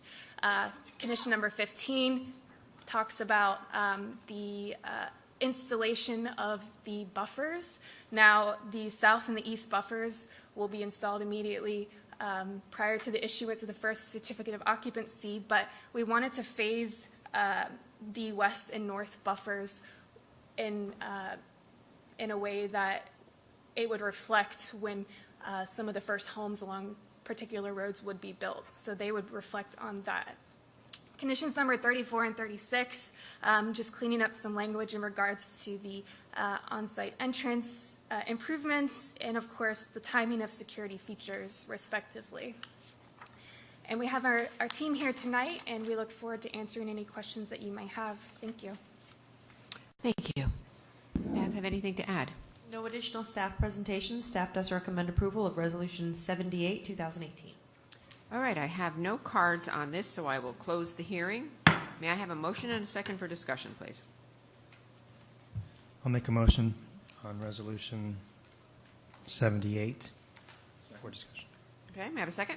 Second. Thank you. Rochelle, questions, comments? Quick questions, Nicole. The buffer waivers on the east and was it the east and the west? One of those buffers would be along Sand Hill Crane, and then the other one is along the Avenir property area that has not been built yet as well, right? Right, so the southern and the eastern buffer, the southern buffer along North Lake Boulevard and the eastern buffer along Sand Hill Crane will be installed immediately in regards to the issuance of the first certificate of occupancy. The western buffer along the Avenir portion and the northern buffer, those are the two that we were phasing to time in with the construction of particular homes in regards to just better defining when those buffers would be installed. Where is that in Avenir's plan of their development for that area? Do we know? I am not sure.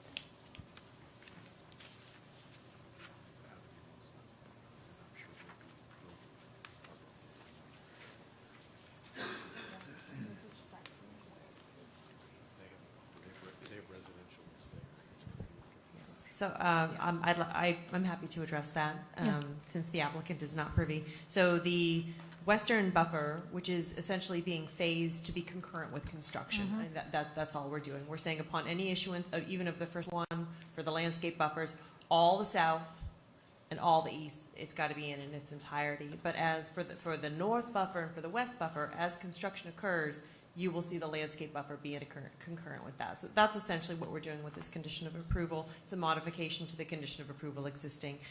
It's adjacent to the Avenir future proposed site plan 1, which hasn't come before the city council for approval. Okay, so we have time for those buffers probably to go in before anything actually appears in Avenir. Yeah, I mean, yes.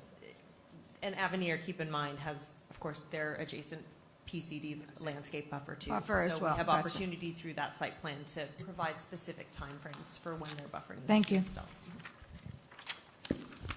Mark? No questions. Carl? No questions. Nice presentation. Thank you very much. I'm always concerned that when a new owner takes title to the property that they may lose attention to the details that were approved, and I'm glad that they've worked with staff to make sure that none of those details have fallen through the cracks. So I have nothing else to say. I will get a vote. All those in favor? Aye. Aye. Thank you. Motion carries 5-0. Thank you. All righty.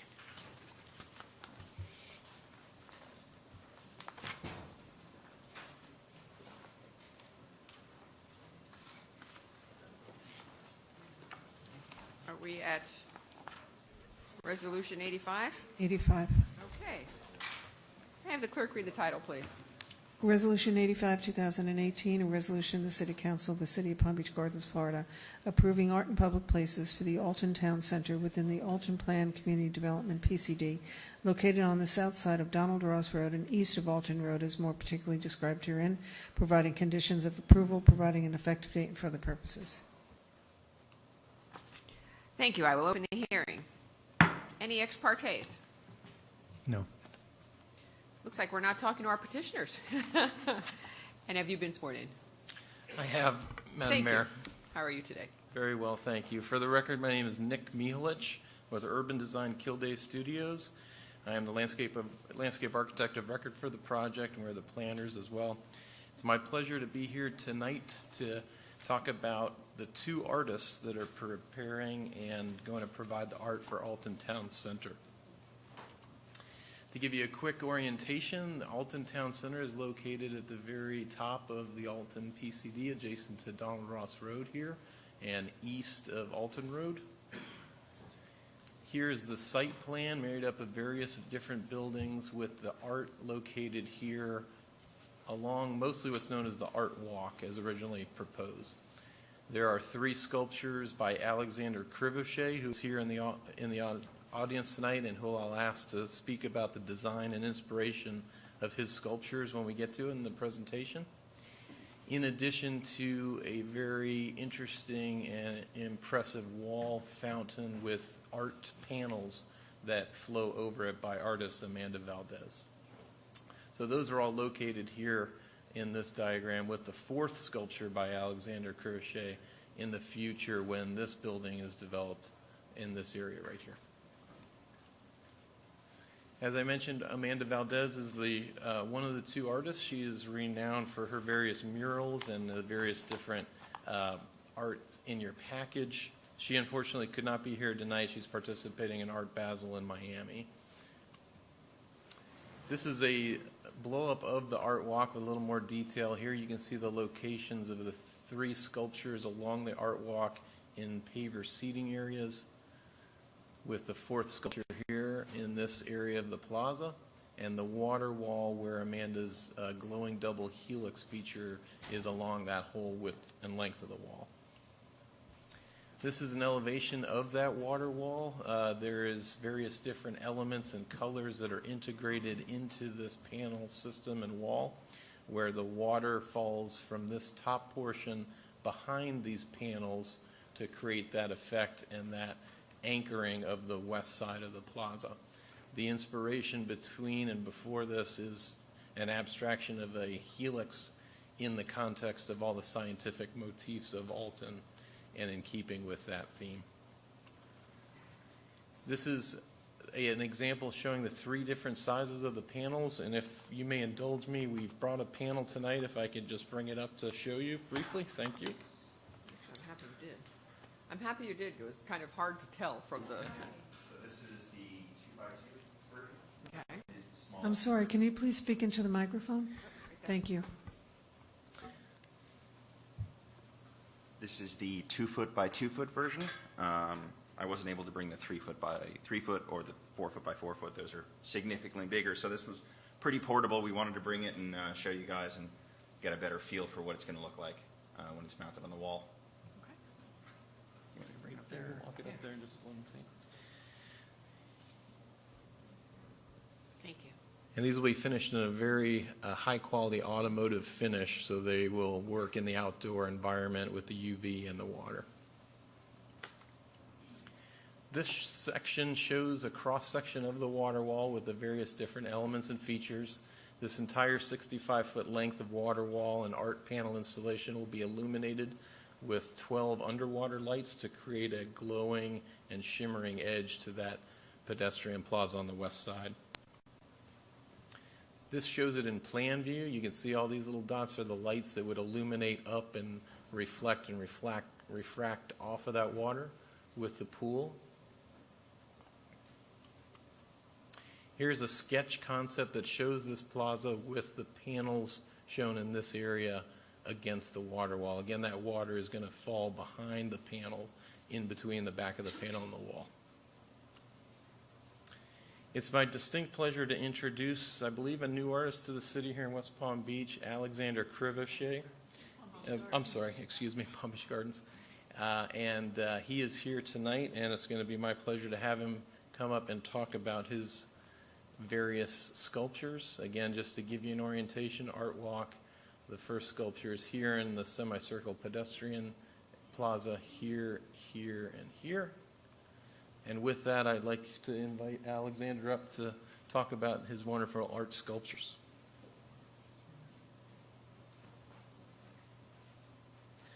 Hello, good evening. Good evening. I don't know which to start with, the philosophy or the theory, but I want to keep you here for too long, but it is kind of romantic. Excuse me? And you've been sworn in, sir? Have you been sworn in? Oh, no. Oh, no, I need to be sworn in. Tell the truth, the whole truth, and nothing but the truth, so help you God. Yes, I do. So a big inspiration for these pieces started when I lived in Greece at the age of 14 when I was carving marble for about 2.5 years. It was one of my first apprenticeships. The Greek mythology, as far as like weather patterns and acts of God that we didn't understand at that time, as far as also ancient times. We put a face on it. We put a representation. We personified something to identify with. So the emotional elements of things that you can't see, like wind, rain, you can feel it, but the force of a wave, what does it look like? How does it emotionally make you feel? So I wanted to create a narrative of a weather system. So the first sculpture here, Weather Rock, which basically is a aesthetic, abstracted version of a weather stick, but obviously a little more contemporized, using a mix of fabricated silicon bronze that's got a ferric nitrate patina that makes it look like a rusted steel, but it is not rust. It's just it's a nitrate that basically will withstand all types of light, sun, heat, and not fade. And then the stainless steel, which is a soft brush stainless steel, is also a heavy element, a metal element that can withstand pretty much every force of nature. Do we want to do the other ones? And then Whiplash, which is one of my favorites, is sort of a form of wind whiplashing back and forth, and then sort of the poetry of a dance of the wind. So I wanted to, in my mind, sort of express and show that poetic dance that I see with wind.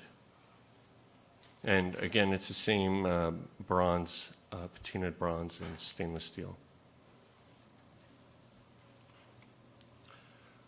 Tornadon, the etymology of tornado, is the spinning of the wind. So this is sort of a progressive storm front coming in, but basically not an aggressive something shedding light on something beautiful. And it's an abstraction of sort of that wind pattern twirling together.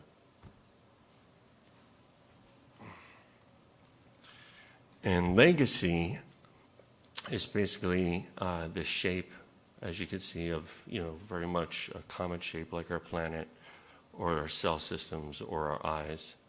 And the forward momentum, which is also a representation of sort of like a wave, shows the momentum of our legacy because it's a pure reflection of everything around it. So it represents us. And the inside, the reason that I put that void so you could see through is the future that we are going to be stepping through. Thank you very much. Yeah. They're lovely. Okay. Thank you. Anything to add? Just that we've been working with staff, and one element I just wanted to concentrate on is that these sculptures will be in these areas with 2 benches on either side and positioned such that you could walk all the way around them. We do have a condition for uplighting, which we agreed to, and we look forward to these installations. Thank you very much. Thank you. I have no cards, so I will close the hearing. And may I have a motion and a second for discussion, please? I'll make a motion to advance Resolution 85, 2018. May I have a second? I'll second. Any discussion, questions, comments? Lovely. They are lovely. My only question is, and I'm sure that, and I'm confident that it's already been addressed, making sure that they're safe so children don't be crawling around on top of them. And number 2, that they're going to hold up to the elements so that they're not going to lose their shine and luster as time goes on. And if so, that does happen, that there's a plan to keep them looking as beautiful as they look. There is, yes. In terms of maintenance, there's a maintenance plan specific to these pieces to keep their look over time with regard to those finishes. I believe it's a waxing every 6 months or so. And we have looked at the climbability, and that's been addressed and I think adjusted so that we don't have as much of that. Thank you. Thank you. I actually had the same discussion with staff during my agenda review.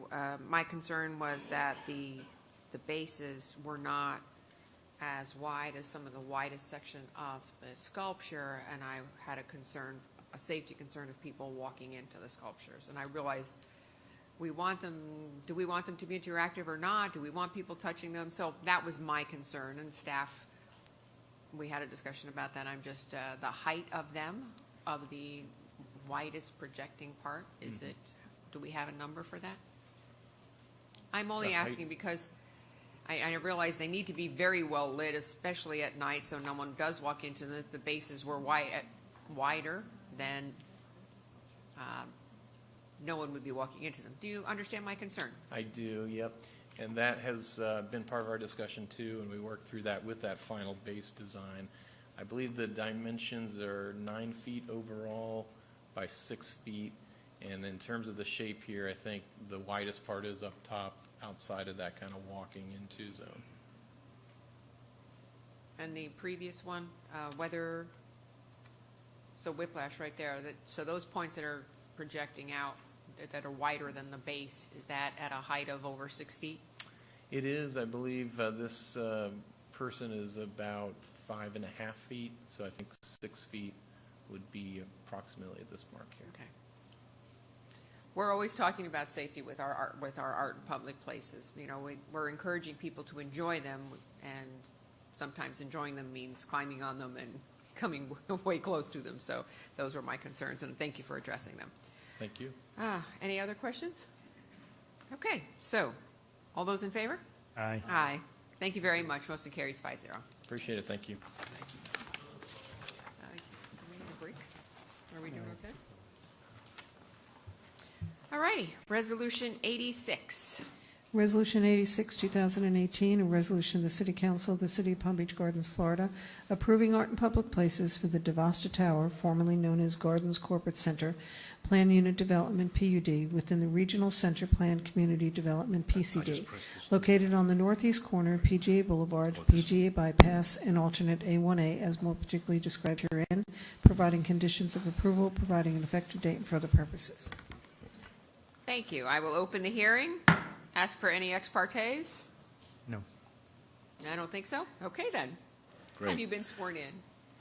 Yeah, I have. Okay, yes. good. Good evening. For the record, Nader Salor, representing DeVosta Towers, formerly known as Gardens Corporate Center. Our artist, Mark Fuller, was here. I saw, yeah. But unfortunately, he's been taken ill and had to leave. And by the looks of him, I think he made the right decision. So I was going to make the presentation anyway, but for the record, the towers are 224,000 square feet of Class A office on the east side of alternate A1A, north side of the PGA Bridge, both currently under construction. Just wanted to show you, before we get into the detail of it, what we're proposing here. This is a waterfall in the most visible part of our project, which I will get to next. Mark Fuller, as I say, he was here, but has been taken ill. I think you're all familiar with his work. I'm willing to go over it, but in the interest of time, unless somebody wants to go over his history, I'll move on. Is that okay? Yeah. This wall, we call it the Water Hush, a kinetic installation. It's 180 degrees of a waterfall, 11 feet in height, 56 feet wide, cascading over polished cut river rock. Later on in my presentation, you'll see what that is. It's bounded both ends by a green wall, which has a vine going up. Should be a very, very attractive feel. It's located where the stars are, which is the most visible part of our project. You literally can't go to the buildings without walking past this or driving past this. It's bound by the building, the parking structure, and the wall behind it. This is the layout of it. We are creating this sweet spot that we're referring to. That is where the noise will really sort of give a very special feeling. It's where we hope our visitors and employees can spend a lot of their time, maybe lunchtime, especially on days like this. As you can see, the primary access walkway that goes into the parking structure. So most people will be parking there, and on their way into the building, they will experience this. These are the materials that we're using. The slab is what we call a tabby seashell, which is actually created there on site. The shells are actually put into the concrete and worked in. The river rock is the item on the right. That creates the waterfall feeling. It makes the water come away like it does in nature and really create that beautiful vision and sound. And the green walls on the side, you get a better vision of it in my next slide, but it's really a vine. It's called a creeping figweed, and it's a vine that grows in there and really creates that environment that we're trying to do. Additionally, we have stainless steel birds that you can see in the background flying through there. It will be lit from dusk to midnight, uplights within the waterfall. Here's a better picture of it. This is kind of what we expect to see. We will have furniture out there. We're having some planters out there, really make it a welcoming place. Heavy landscaping behind it as a backdrop. And then you can see the vine I was referring to in the previous slide. On to the money. We're required to spend $298,000, which is calculation made off our total cost. We've already paid for the bus shelter of $22,000, so from the actual number that now is down to $298,000, and we've submitted a detailed analysis of our cost to staff, and we're actually over the required minimum by about $45,000. This is a view that you get from the walkway, so anybody accessing the building, that's what they'll see. And the furniture, everything, we've committed to put all of that in as shown in the quantities that are shown. Any questions? Any questions? Okay. May I have a motion and a second, please? I'll make the motion that we adopt Resolution 86, 2018. Second. Okay. So, any questions, comments? Yeah, I followed this as it came through AIPP, and I'm really excited about it. I think it's beautiful. Thank you. Actually, I would like to. Everybody done?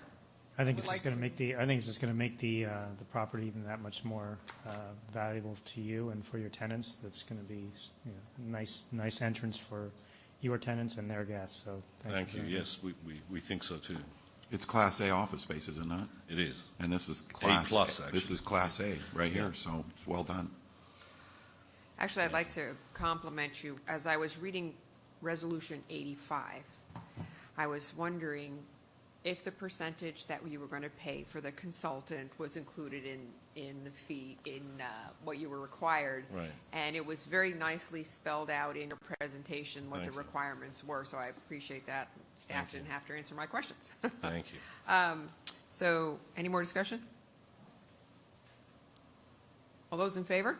Aye. Thank you very much. Thank you very much.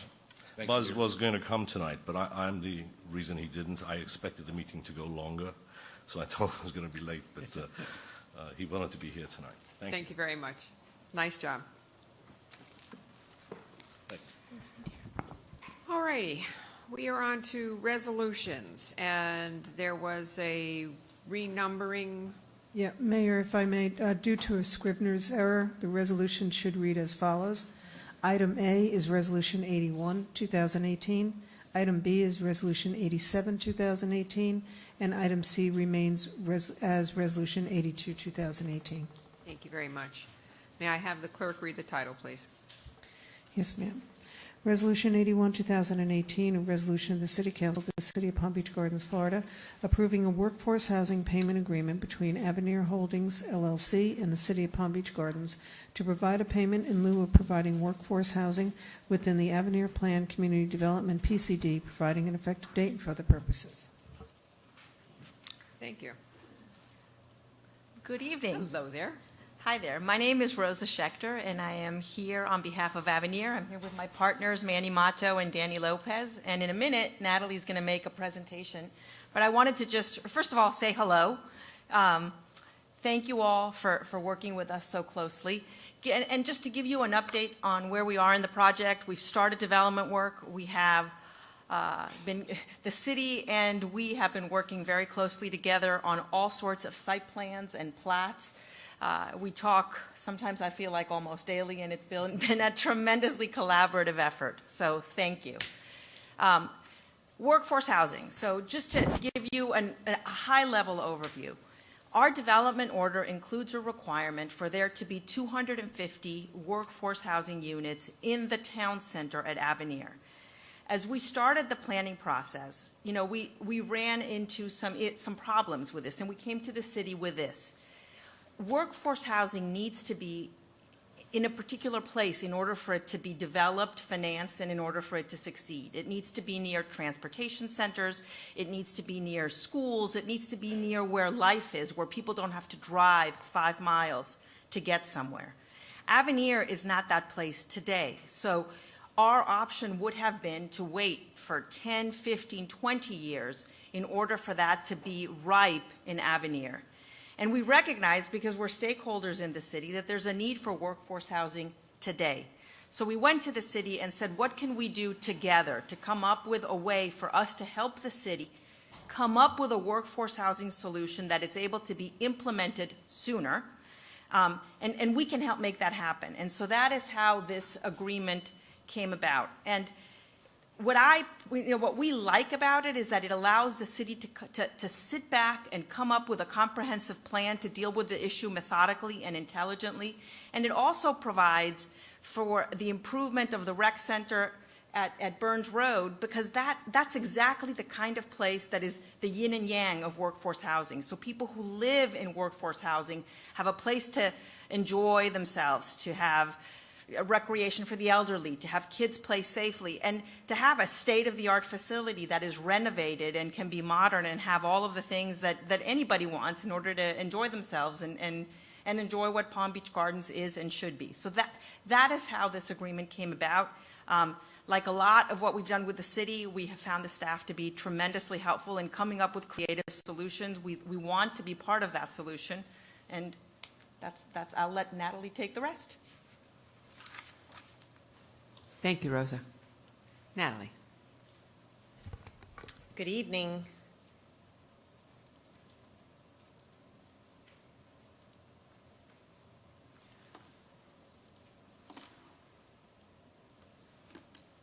Madam Mayor, members of the council, my name is Natalie Crowley. I'm the Director of Planning and Zoning. Thank you, Rosa. If it is all right with the council, all of the agenda items that are following next on the agenda, Resolution 87, which is the PCD amendment, Resolution 81, which is the Workforce Housing Agreement, and Resolution 82, which is the Impact Fee Agreement, are all connected. So with your permission, I would like to do one presentation. Please. All right, thank you. So the proposal that is before you, which includes all three of these resolutions, does the following.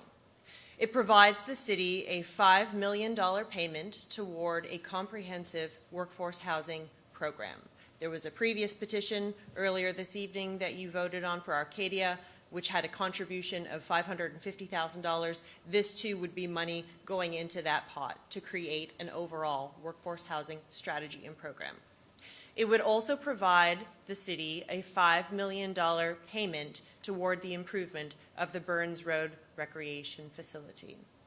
It would provide a $3 million credit for the land dedications that are occurring with the 115-acre park site on the Avenir and the 15-acre annex site, which is in accordance with the development order that was already approved.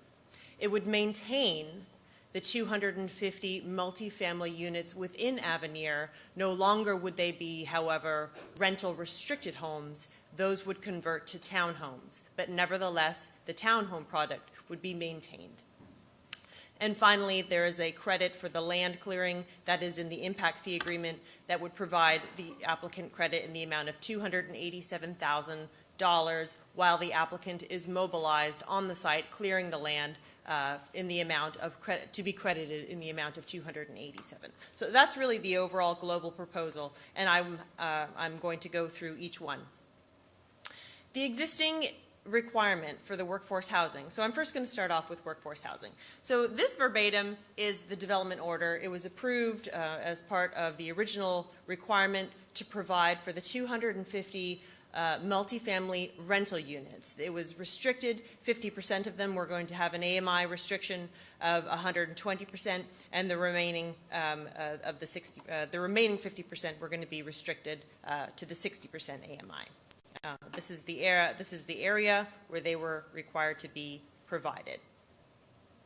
So why does this proposal make sense? Why does it make sense to look at the workforce housing requirement that was provided in the development order and look at the overall proposal to make a payment in lieu of? One of the most important points that Rosa previously mentioned is timing. The development order did not include a timing mechanism for the provision for those units. Based on the housing programs that are out there, whether it's the federal program or whether there's other state programs, what precipitates the tax credits to be provided and what makes sense from a development standpoint is for services, transit, and employment to be on site. And would those things and could those things come into fruition? Most certainly. But the timing of those to come into fruition is a long time from now. 10, 15, 20 years, maybe longer. So the city saw this payment as a very important aspect in the timing of this. The timing we would receive payment much sooner than the actual provision of the 250 units. So the city can use this money much sooner to address the current affordability crisis and provide solutions toward housing in a location where it makes sense today, in a location where transit and employment in the city's urban core are today. The city also saw the payment toward Burns Road as very important to expand services for a city located where future housing and growth are to be provided. And the diversity of the housing is still provided within Avenir. So I do want to talk a little bit about what defines workforce housing. We throw out a lot of terms. You have essential services housing, you have workforce housing, you have low-income housing. There's many terms. But when you actually look at the numbers and you look at what defines workforce housing, you turn to area median income. And so workforce housing in different regions and different areas, it fluctuates because it's all pegged to the area median income. The area median income specifically locally here is, it just hovers around 74,000. And so when you look at 60% of that, that's what we talk about. So when I throw out terms of 60% AMI, AMI means area median income, and that AMI then actually converts to approximately $44,580 for a family household income. And when I refer to 120% of AMI, that actually refers to $89,160. So that just gives sort of a framework and a frame of reference as to what the numbers mean. So when you look at the development order for the 125 rental units at 60% AMI and the 125% rental units at AMI, this is really what we're looking at. And those price points basically are those price points in which those people within those income brackets can afford. So now I'd like to talk a little bit about the money, because that's an important aspect in terms of the valuation. How did we come to the valuation of a $10 million payment? The valuation of the payment and the valuation of the $10 million payment was made as part of an overall negotiation of the impact fee credit given for the land and the payment made for workforce housing. So in totality, when the developer approached the city, it was very important for them to establish the terms for the valuation of these elements. So based on the 130-acre dedication for the 115-acre park site and the 15-acre park site, appraisals were provided to the city. Those appraisals provided a price for the value of the land of $7.8 million. The credit that the city agreed to to provide in accordance with the development order was $3 million. So the developer was seeking a higher amount for credit to be given for impact fee, but the city ultimately agreed, and the developer ultimately agreed as well, to the $3 billion credit. So now jumping to the buyout fee, you can see that the buyout fee proposed was a $10 million number, but when you add the overage that the developer was seeking, which is the $4.8 million here, the total amount that we are looking at is $14.8 million. So you can see how the numbers start to break down. And if you want to get into the math, and if you want to see how do we come up with a price per unit, you can see that the $10 million payment works out to a buyout fee of approximately $40,000 per unit. However, when you take into consideration the very important capitulation that the developer provided by providing a substantially decreased amount for the land, the total amount per unit actually converts to $59,000 per unit. So when we were looking to other jurisdictions on a multifamily credit, Delray and Jupiter both have credits for single family, as does the county. The county currently has a buyout fee for a single family of $81,500. Delray's is substantially higher, $160,000. Jupiter's is $200,000. The only jurisdiction that we found that had a multifamily buyout was Palm Beach County. Their buyout fee is $50,000. So the multifamily buyout price actually exceeds the county's price, just for some background and some context in looking at the numbers. So the only multifamily buyout fee that we could turn to was the county's, but when you look at the numbers in totality, this buyout fee does exceed the county's number. But the reality is that this was a negotiation, and this was a negotiation that was done in consideration of the existing requirement for the 250. And the developer and Landstar will tell you that a buyout fee of any substantially increased amount would have been financially not feasible for them. And they would have basically taken the existing requirement, and then they would have waited 20 years and maybe longer, maybe substantially longer. And we would have been waiting and waiting and waiting for those homes to come. So we looked at this proposal in its totality, and we saw this as a win-win. And I'll get into a little bit more detail on the Burns Road Recreation Facility in a moment. You will see in your agreement that the payment is to be made in a substantially sooner time frame than the 20 years or 30 years that we were talking about. The agreement specifies at the sale of 1,650 residential units or 3 years, whichever comes first. I do want to mention that this is not the individual sale of homes. These are the sale of bulk homes. As you all know and that you are very familiar with, this developer has entered into several land deals with other residential developers. They will tell you that although many of those contracts, I'm sure, are private, but many of those contracts are well underway, are well under discussion. And this threshold of 1,650 bulk may come much sooner than 3 years. So this is not the individual sale of homes from homeowners. That's a very important point. So really, workforce housing. The point missed in so often the conversation of workforce housing is how it plays in context of where services are, and where transit is, and where employment is at. And workforce housing must be looked at in totality, and it must be looked at as to where the location should be in order to make it effectively work. We look at workforce housing with all of these elements, and we believe that all of these elements that you see before you are really define workforce housing and why it's so important. We all know that we're in a very, very serious crisis right now. Price points are climbing.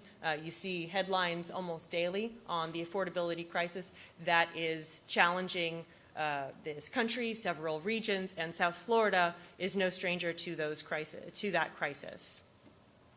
This is a most recent article from Florida Trend that I wanted to highlight some very important facts.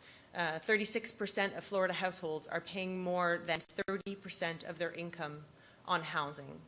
and nearly 20% spend half of their income on housing. In the last decade, the number of low-income renter households in South Florida increased 29%.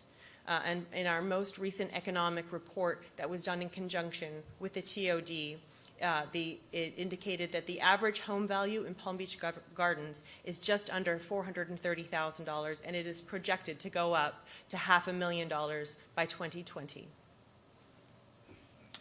Now, the council has long talked about workforce housing, and we actually have several existing goals, objectives, and policies in our comprehensive plan that do speak to workforce housing.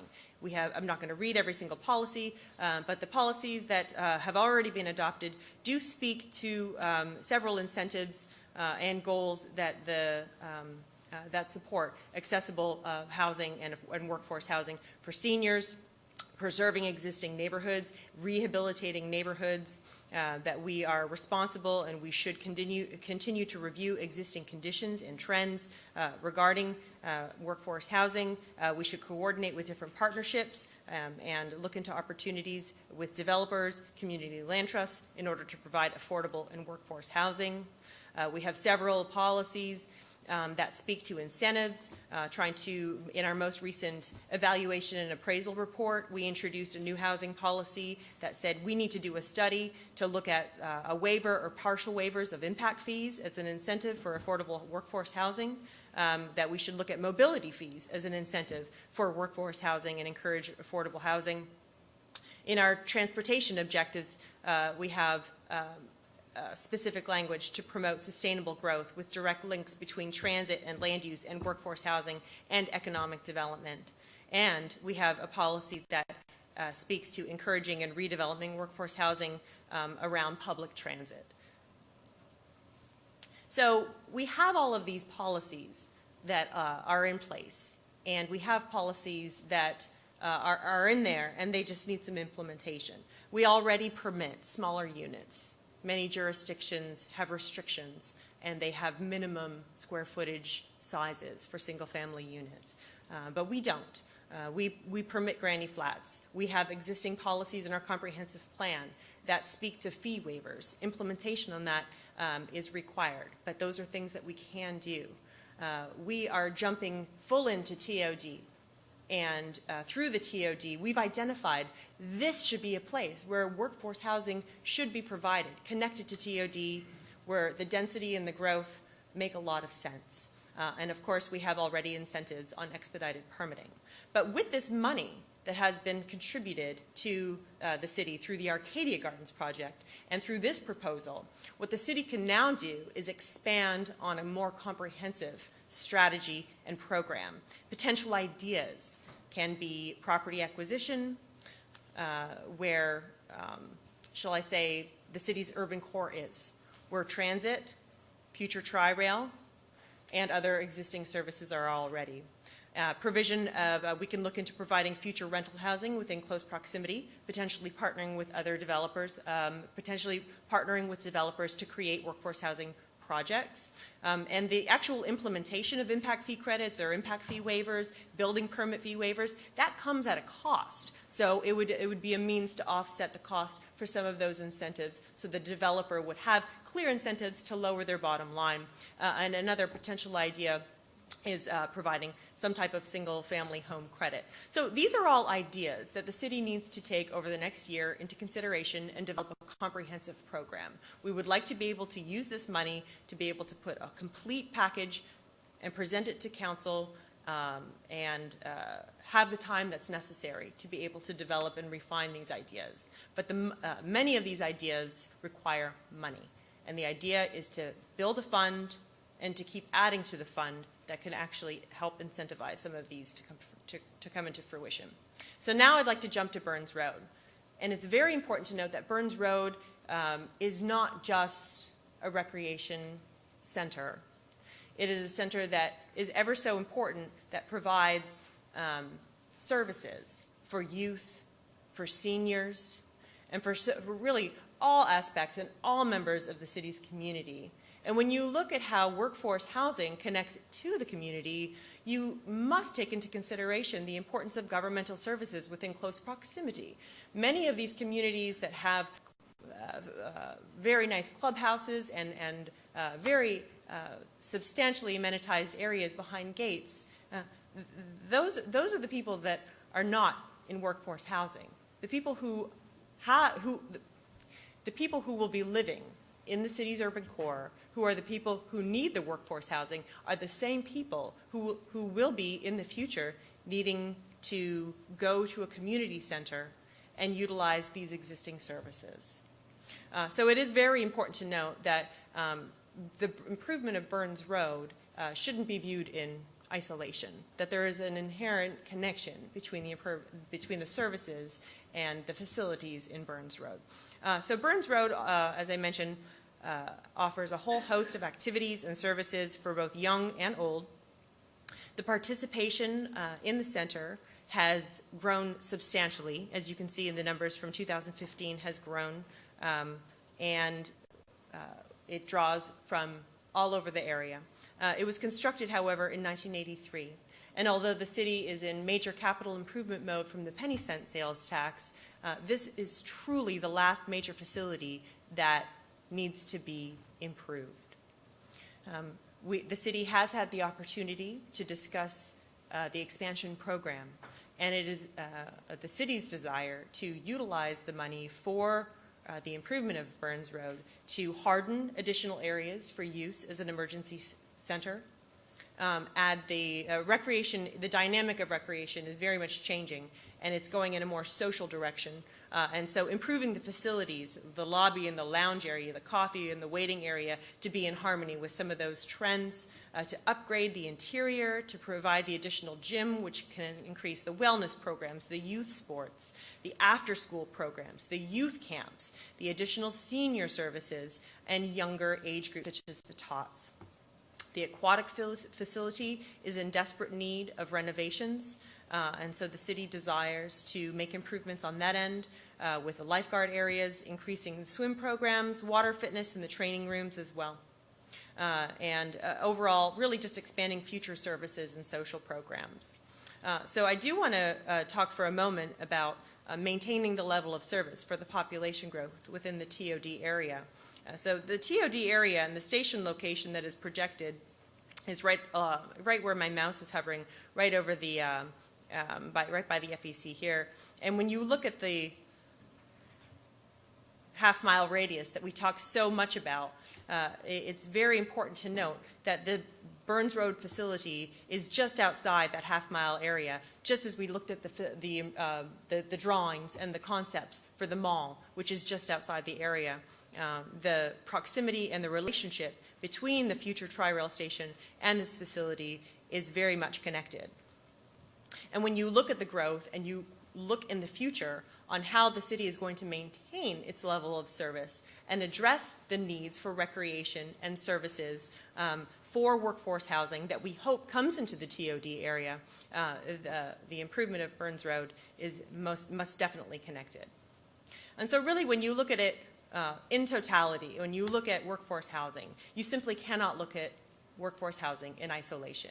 You have to ask yourself, am I putting workforce housing in a location where it makes sense? We hope one day that Avenir may have those jobs and may have those schools and may have those daycares and have transit. But it's going to take a really long time before that all gets there.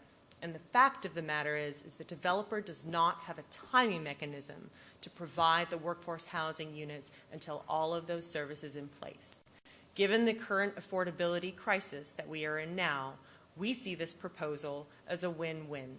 It gives the city the ability to utilize money today to address the affordability crisis today and put workforce housing in a location where it makes sense today. We also see the improvement of Burns Road as inherently connected to the need and an improvement toward the community and to provide an overall public benefit. So staff does recommend approval of Resolution 81, which is the PCD amendment, which modifies the applicable conditions. We recommend approval of Reso 87, which is the actual workforce agreement itself. and we recommend approval of the impact fee agreement that provides the $3 million credit for the value of the 130 acres, along with the $287,000 credit for the land clearing. And I'm happy to answer any questions. Thank you. Okay, that was a very good presentation, and close the hearing and a motion and a second for discussion, correct, Max? I would Oh, do wait, them I have... I would do them each individually, but so you would, for resolution 81. I do have cards. I have several cards, so we'll do that after the cards are read. And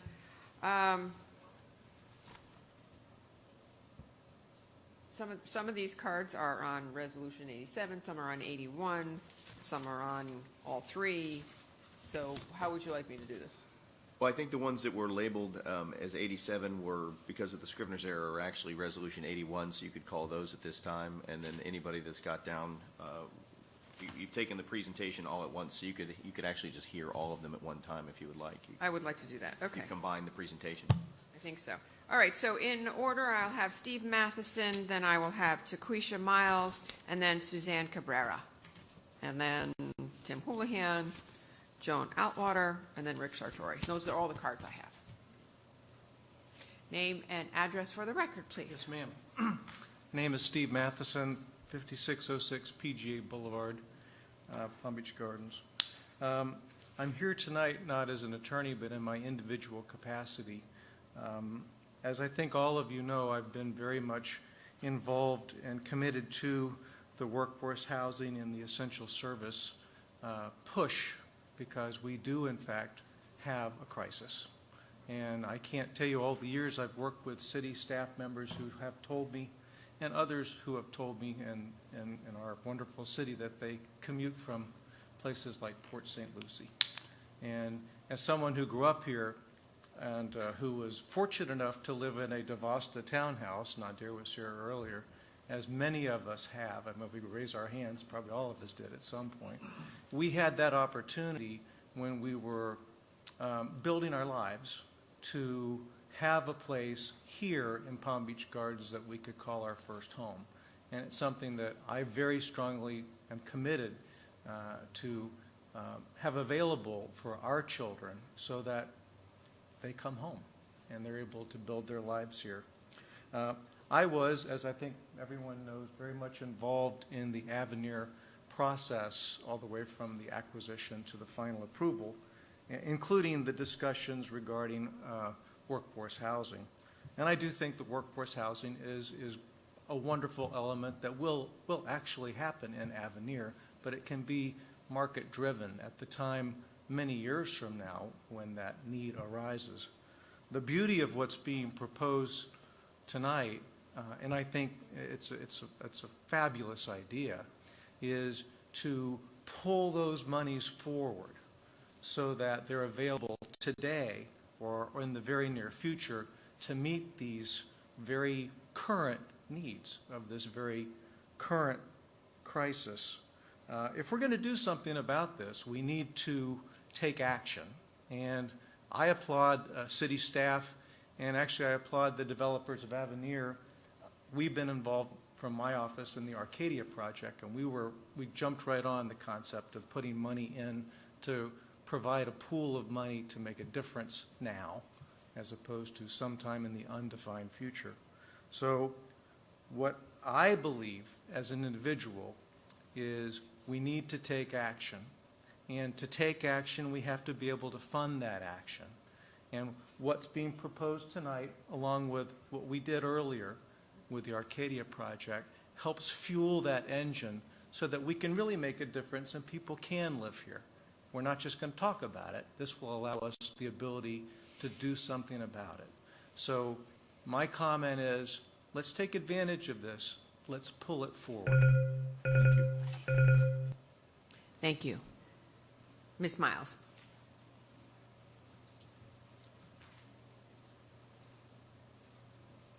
Name and address for the record. Yes, hi. So I'm going to surprise you. I'm not Ms. Miles. My name is Amy Petway. I'm standing in for Taquisha Miles, who is my supervisor at the Legal Aid Society of Palm Beach County, 423 Fern Street, West Palm Beach, She had to leave, and I had to step in for her. Okay, you're I going to hope have to that's fill not- out a card with your information on it. It's the same thing except for the name. It really is. And please, your name again? It's Amy, A-M-Y. Last name is Pettway, P-E-T-T-W-A-Y.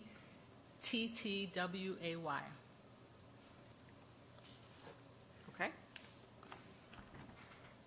I'm a little bit at a loss to say what I'm supposed to say. I will speak for the Legal Aid Society at this point. I am charged to let you know that we are concerned about the 2 resolutions that will convert the requirement that Avenir provide 250 multifamily units of workforce housing on site to an agreement that Avenir pay $10,000 to the city. That's a concern for us. $10 million. $10 million, excuse me, $10 million, thank you. We're concerned about that. We are leaders in the community in advocating for fair housing and for affordable housing. It concerns me not only as an attorney, as a person who works for legal aid, but as a person who lives in Palm Beach Gardens. My husband, my daughter, and I are fully involved with this community. I have a business, or had a business, right there at the Wells Fargo building. We live 2 or 3 blocks up the street. My husband is involved in the community. We are members who believe that every person that takes care of us at Publix, at Burns Road, as we just heard about, at any facility, they need to be able to live here. That's workforce housing. If they can't live here, it doesn't make sense. We're concerned about that. That's my position as an individual and as an employee of legal aid. Thank you. Thank you very much. Suzanne Cabrera.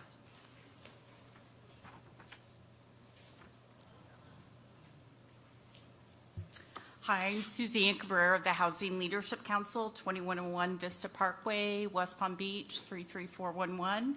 And I am representing Housing Leadership Council, and we were formed over a decade ago by the Economic Council, by the chambers, by business entities, Career Source, to make sure we had enough workforce housing so we could recruit and retain employees. That's something that's also very a passion for me because I work for the Lord's Place before I work for this organization. And I get regular calls from employees, everything from child care workers to people at Publix, honestly, to rocket scientists. And I have nothing to offer them, especially if they want to live in your area. A starting engineer out at Aerojet Rocketdyne makes $80,000. 3 times that is what they can afford. They can't afford anything in your city. And I really can't market someone who's coming to our area, gee, do you want to buy a home that needs a lot of renovation? And I'm concerned about with the math with this, because when I first heard the presentation, I actually met with Rosa. I was doing my happy dance, 250 actual units. You don't know how hard that is to get.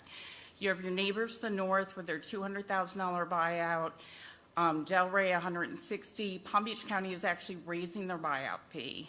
It's going to go to $80,000 for the multifamily, $120,000 for the single family.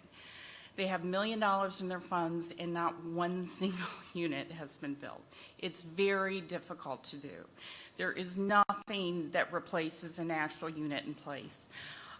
When I first heard Rose, I didn't hear anything about 20 or 30 years. I'm sure in good conscience they were going to provide that housing much sooner than that. And believe me, a family of 4 at $120,000 makes $100,000 a year. They have a car. So I really think this is an investment we could make. And, I'd like to believe everyone's going to use the transit, that we're going to have all these things we need in the future. But they're not here right now, and people are only taking buses to come from other cities into your community right now. And my big concern is that buyout fee really is $20,000 a unit, because the credits aren't going to get you anything toward doing housing. If you're using $5 million for a recreation center, please don't. That's the easiest money to get. Workforce housing money is so hard to get. But if you want recreation center money, that's the jazz right now. There's so many grants, there's so many ways you can get that. And I can tell you're not going to be able to do anything for $20,000 a unit. You won't be able to provide subsidy. You won't be able to help single-family homeowners renovate anything. There really is nothing you can do. And as I said, just check with your neighbors, with the county, how many units they've built. with their fund. They really haven't built anything, so please don't give up on these units. But if you do, it's worth a lot more than $20,000 a unit. So I do know a lot about this topic. I know I bored a lot of you with it because I love talking about housing. If I can assist with workforce housing in any way, that's what our entity was created to do. Thank you very much. Thank you. Okay, Tim Houlihan, Joan Altwater, and then Rick Sartori. Those are my 3 cards left.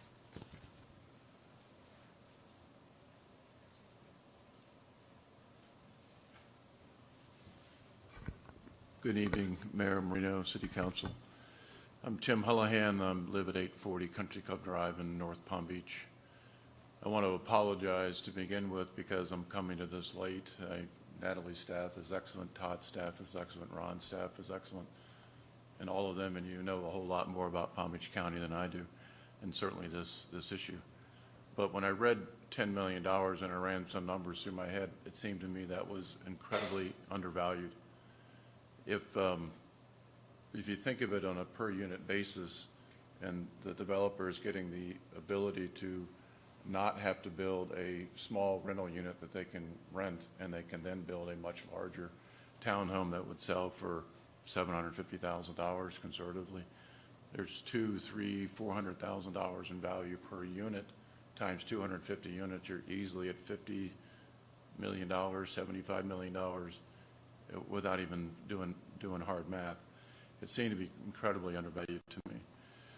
The other question I wanted to ask you, if this is the last buyout the developer will get, or the beginning of many buyouts, because a lot of us came here years ago and were concerned about Avenir being built at all from an environmental perspective, and certainly the traffic impact on North Lake Boulevard. There's a lot of concessions built into the development agreement to balance out traffic, and graciously the developer is contributing 51% of the property to the environment. But some things have happened recently that bring concerns to those as well. And if those are future buyouts, the deal begins to unravel entirely. Are they still going to connect Seminole Pratt Whitney Road to the Big Line Highway? There's some challenges there, I understand. Are they still going to partner with Palm Beach County ERM on the environmental side of the project? My understanding is negotiations there are no longer even happening. So there's a lot to be talked about here. I think it's undervalued. And if this is the beginning of a lot of buyouts, the Avenir project is no longer what everybody wanted it to be. Thank you. Thank you. Joan.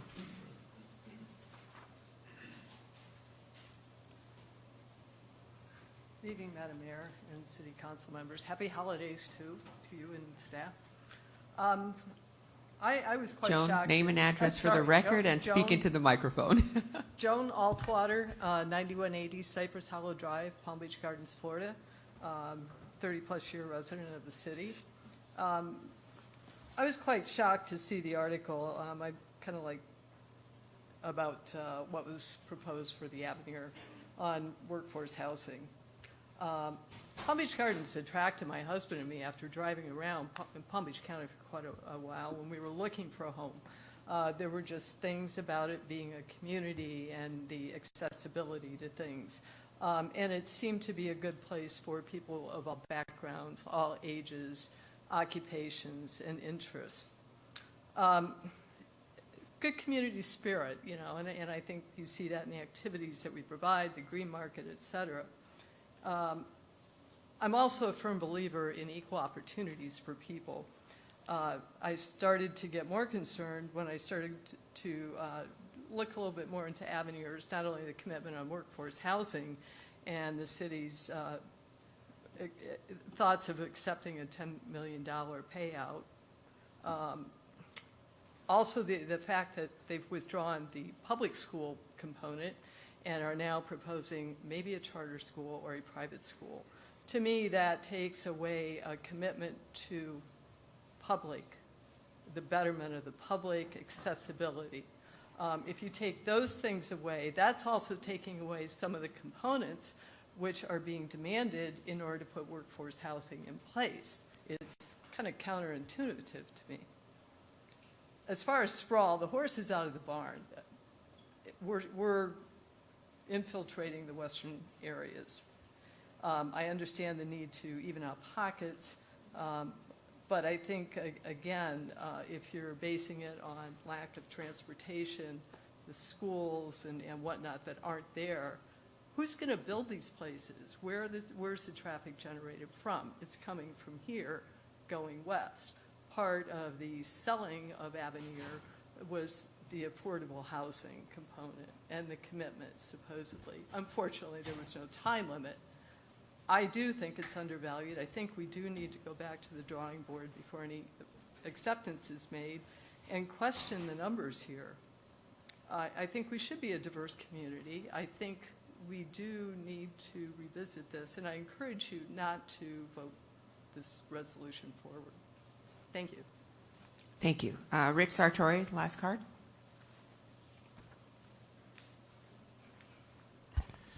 Good evening, Mayor, Vice Mayor, members of the council, great city staff. Rick Sartori, 10203 Sienna Oaks Circle South. I stand before you this evening as a 31-year resident of the city of Palm Beach Gardens. I moved here in 1988 because there was an opportunity that my wife and I could move into a townhouse in Glenwood and PJ National. Two early bankers in our careers making less than $40,000 a year could afford an $85,000 townhouse. If you look at the AML numbers that were presented by Natalie before, I don't think people, if you have two incomes at 120% of the AML, as reflected tonight, have the ability to qualify or live in what will soon be, I hear tonight, a $500,000 house in Palm Beach Gardens. So I'm here and I have stayed in Palm Beach Gardens because I love the city. I love the vision that our leaders have had, that the staff continues to have, the green space, and all the wonderful things. If I could change one thing, it would be the ability for my children to live here, or young people that had the opportunity that I did. And that's what this opportunity presents. A comment was made that I believe it was intended that Avenir and the developer Landstar took out the school. I believe that was the school district. And so some of those, that the housing, the workforce units, which I also believe were about 6 or 7% of the total units of Avenir, were not required to be built first. It would have been nice to accommodate the school teachers and the essential service providers in that workforce housing. But if they were to build that last at developer's choice, it could be 25 years and none of us here would see those units come to fruition.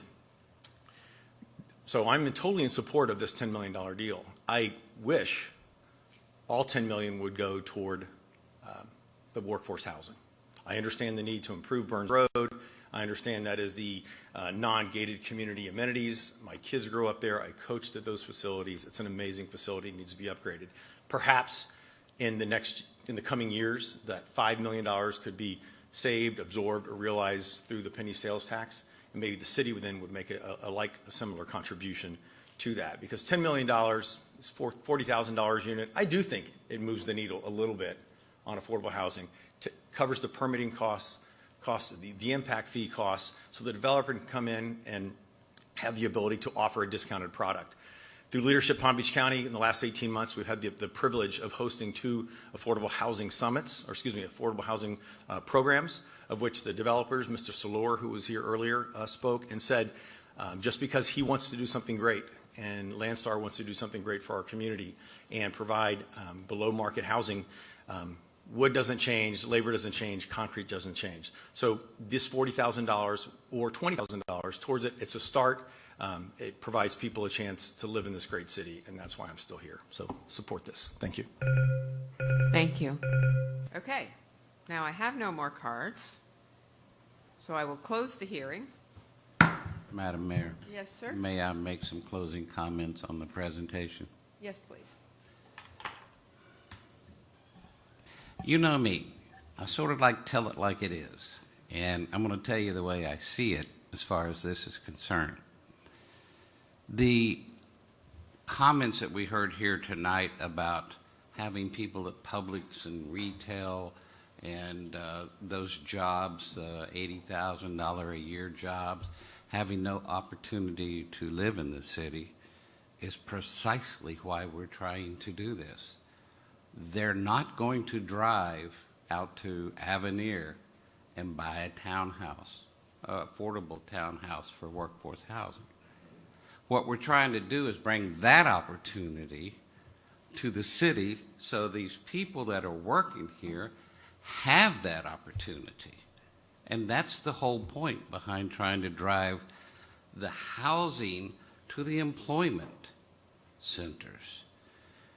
Or we can wait for 20 years and maybe we'll have some workforce housing out in Avenir. To my knowledge, there's no workforce housing anywhere else out there because it doesn't work. So leaving workforce housing at Avenir is a losing proposition. The market will bear out there whatever it is in the way of multifamily units that are going to be produced, which they're still going to do 250 units. It will be market-based, I'm sure, in my discussions with them. In addition, as far as Burns Road Recreation Center it has always been the philosophy and the approach by this city and its council to think with vision, to look to the future. When you look at what is being proposed with the big picture of the TOD, and we're getting developers coming in now talking to us about developing around that station in the area that's designated as TOD. They want to do like apartment complexes, multifamilies. They want to retro. If we're going to build that TOD, it's going to require services. It's going to require police. It's going to require fire, public works, all those services. It's also going to require, as it's been mentioned here today, the non-gated communities, recreation and social activities hub and center. And when we examine ourselves the 5 to 7 year recreation impact fee revenues from the development that is being proposed, it is woefully inadequate to be able to do the types of renovations and additions to the facilities over there to be able to meet that need, that vision of the TOD, much less workforce housing. This is, from a funding aspect for workforce housing, the only funding opportunity that we have. Otherwise, we continue life as we know it. We continue to talk about affordable, essential housing, but nothing gets done. We might be able to convince a developer here or there to put in a portion of workforce housing into their development if we provide them certain credits and incentives, but we haven't done that to date. The county, and I'd like to read you a little bit of this so that you'll understand. The county, according to this article in Florida Trend in November 2018, not one price-capped single-family home has been built under their program in its 12-year history. It has produced 871 price-capped apartments and 121 townhomes. Developers have contributed $3 million into the Affordable Housing Fund that commissioners are considering to use in the future. They're putting money into the fund, but what they're getting in payback on that is additional density credits, so they can build additional units to cover the amount of money that they have, in fact, lost by paying into the fund, and provide 10% profit.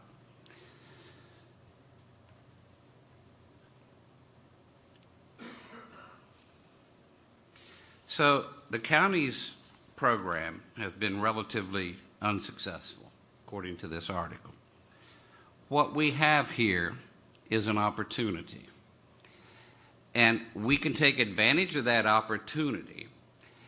And over the year, again, this money is not available tomorrow. It may be 2 years, it may be 3 years, or it may be when they hit the 1650 bulk sale unit. But it gives us an opportunity to engage the public, to engage each other and come up with, whether it's 5 million or 10 million, I'm not going to fight you anymore on that, engage the public and find out what is the affordable housing, essential housing program that will work for Palm Beach Gardens, not the county, not Boynton Beach, not Delray Beach. When they quote those numbers, they're quoting single-family homes. We're talking about multifamily so far. Maybe it's all rental. Maybe it's we purchase property somewhere nearby, offer incentives to a developer to come in and develop that property. I've already had developers tell me if you had property, I'd be interested in developing. We could keep control of the property. That way you can keep control of the development. But it's an opportunity to have the funding. It's an opportunity to come up with a prescription for what development we want in this city for our citizens. If this isn't accepted here tonight, you have no deal. We're back to where we were. We'll be waiting for Avenir to develop workforce housing out there where it's totally ineffective because it can't work. There's no jobs, there's no transportation. So, end of speech. I think this is a golden opportunity for us to get something on the books, to get started so that we can stop talking about it and do something in the essential housing area and provide some homes, opportunity for people to have homes and or apartments, address their needs, whatever they are. I just implore you, don't miss out on this opportunity. It may be the only one you have. Thank you. All right. So may I have a motion and a second to bring it back for discussion? I move that we adopt Resolution 81, 2018. May I have a second? I'll second. This is for discussion. For discussion. I'll second. We are doing 81, yes. And 81 is the... Avenir is the approving a workforce housing payment agreement between Avenir Holding LLC and the City of Palm Beach Gardens. Yes. Okay. So discussion. Rochelle. Discussion, okay. A few things here. The reason that workforce housing is being struggled with all over the country and in the county, and they have the money and they haven't been able to do anything with it, is because it's not an easy problem to solve. It's a complex problem to solve. That being said, we're Palm Beach Gardens. We're known for our responsible planning. Our budget, we don't do in 5 years now. As of this last budget, we're looking ahead 10 years. We're not the county, and what may work for the county may not work for us. So the idea that we're going to take the time to figure out what best works for us, I think is very important. That's why we're such a desirable place to live, because we do take the time and we do have the leadership and the staff that is willing to put in the time and the effort to come up with what's right for us. I have no reason to believe that we won't get the workforce housing accomplished when we start working on it. And I personally pledge that I'm going to hold us accountable along the way to make sure that we are moving in that direction, because it is a really important thing for us to do. That being said, I have a question about the City Hall, the Recreation Center part of it. Is there a way to consider what hospitals and other organizations do in terms of endowments towards the center, naming rooms, naming gyms, and getting donations towards that, that if that were to happen, what we don't have to spend on that could go back into the workforce housing budget as that were to come along and people were to do that? Is that something that's potentially possible? Yes, of course, it's potentially possible. I don't know what the reality of that is, and the amount of money that would be talking about. But those types of funding options are always available. you can make a contribution to the workforce housing out of the general fund if you want to. So there are many ways to put money into the workforce housing fund once we have one. So allocations can be made from many different sources. Any other questions? Good. Matthew? Sure. My son's coming home for the weekend.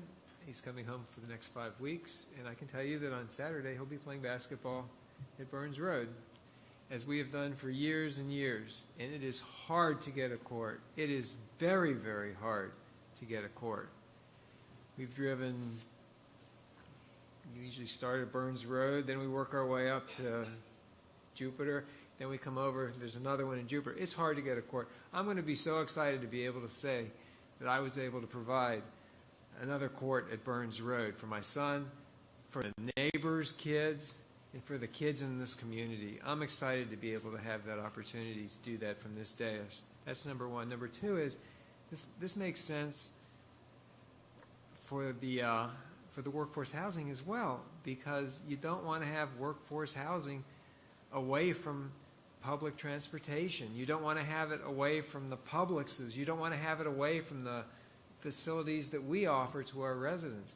So it just made sense to bring this this proposal up and for us to do this. It needs to be here. It needs to be close. It needs to be where people can actually use it. And I'm excited about that as well. So I think this is a positive step for the kids in the community, and I think that it's a smart decision in terms of implementing an appropriate workforce housing mechanism for our city. Thank you. Mark? You know, we're not experts in any of this stuff. We're all just people that come as residents.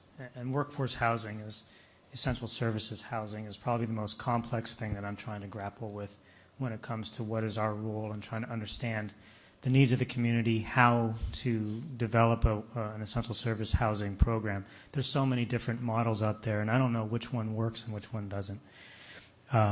When it comes to moving the essential service housing to the center of town, it's in my opinion, that was the easiest thing to understand and accept. There's no reason for us to wait to see what happens at Avenir.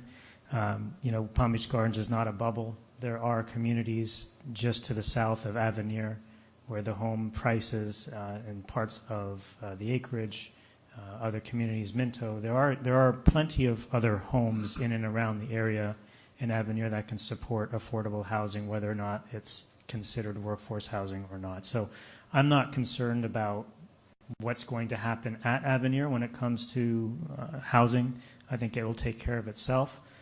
No question we need the money here in the city center. One thing that we also have to remember is we're not trading density. We're not adding density to Avenir. So the gentleman that was here from North Palm Beach that recently left and made the comment about future changes to Avenir, what happens in a lot of cases is, yes, you'll take money from a developer to supply workforce housing, but really they want added density. That's not happening. We're not, the developers did not ask for more housing in Avenir in exchange for credits towards workforce housing. So that's also something that everyone should feel comfortable with. My only concern, and I brought it up here earlier today, and as I continue to try to think about what this really means to us, is why is it that we need to commit the $5 million to Burns Road Rec Center? It doesn't mean that I don't think it needs to be renovated. Of course it does. We have a growing city. There's a growing demand. Matthew, you live in a community that has a rec center, and is there not basketball courts in your no? So obviously it's not just supporting the city center, it's supporting communities throughout the city that may or may not have their own facilities. I'm not suggesting we don't upgrade Burns Road. I'm just wondering why we have to commit the $5 million to it at this particular time. There will be an opportunity for us to have some public discussions about what to do. The dollars may be diverted to Burns Road at any time if we are allowed to do that. But by committing it to that spot today, that means that we are committed to $5 million to Burns Road Rec Center and $5 million for essential service housing.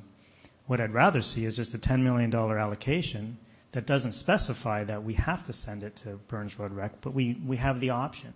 And as conversations and discussions continue, as we have internal conversations and public conversations, which will follow, we can decide. There's a lot happening in a very short period of time, and there might be other opportunities to fund Burns Road Rec Center from other sources. We don't know. And things are changing pretty quickly. So my only concern and my only comment is that instead of allocating 5 and 5, that we just take 10 and put it in a fund that can be used for the center of town. And then we can decide how best we want to do that. In conversations perhaps with the developers that are donating the money, but more importantly with city staff, city manager, and other programs so we can figure out what's best for our city. I see a waving hand. If I may respond to that just for one issue, I don't want to speak for the developer, but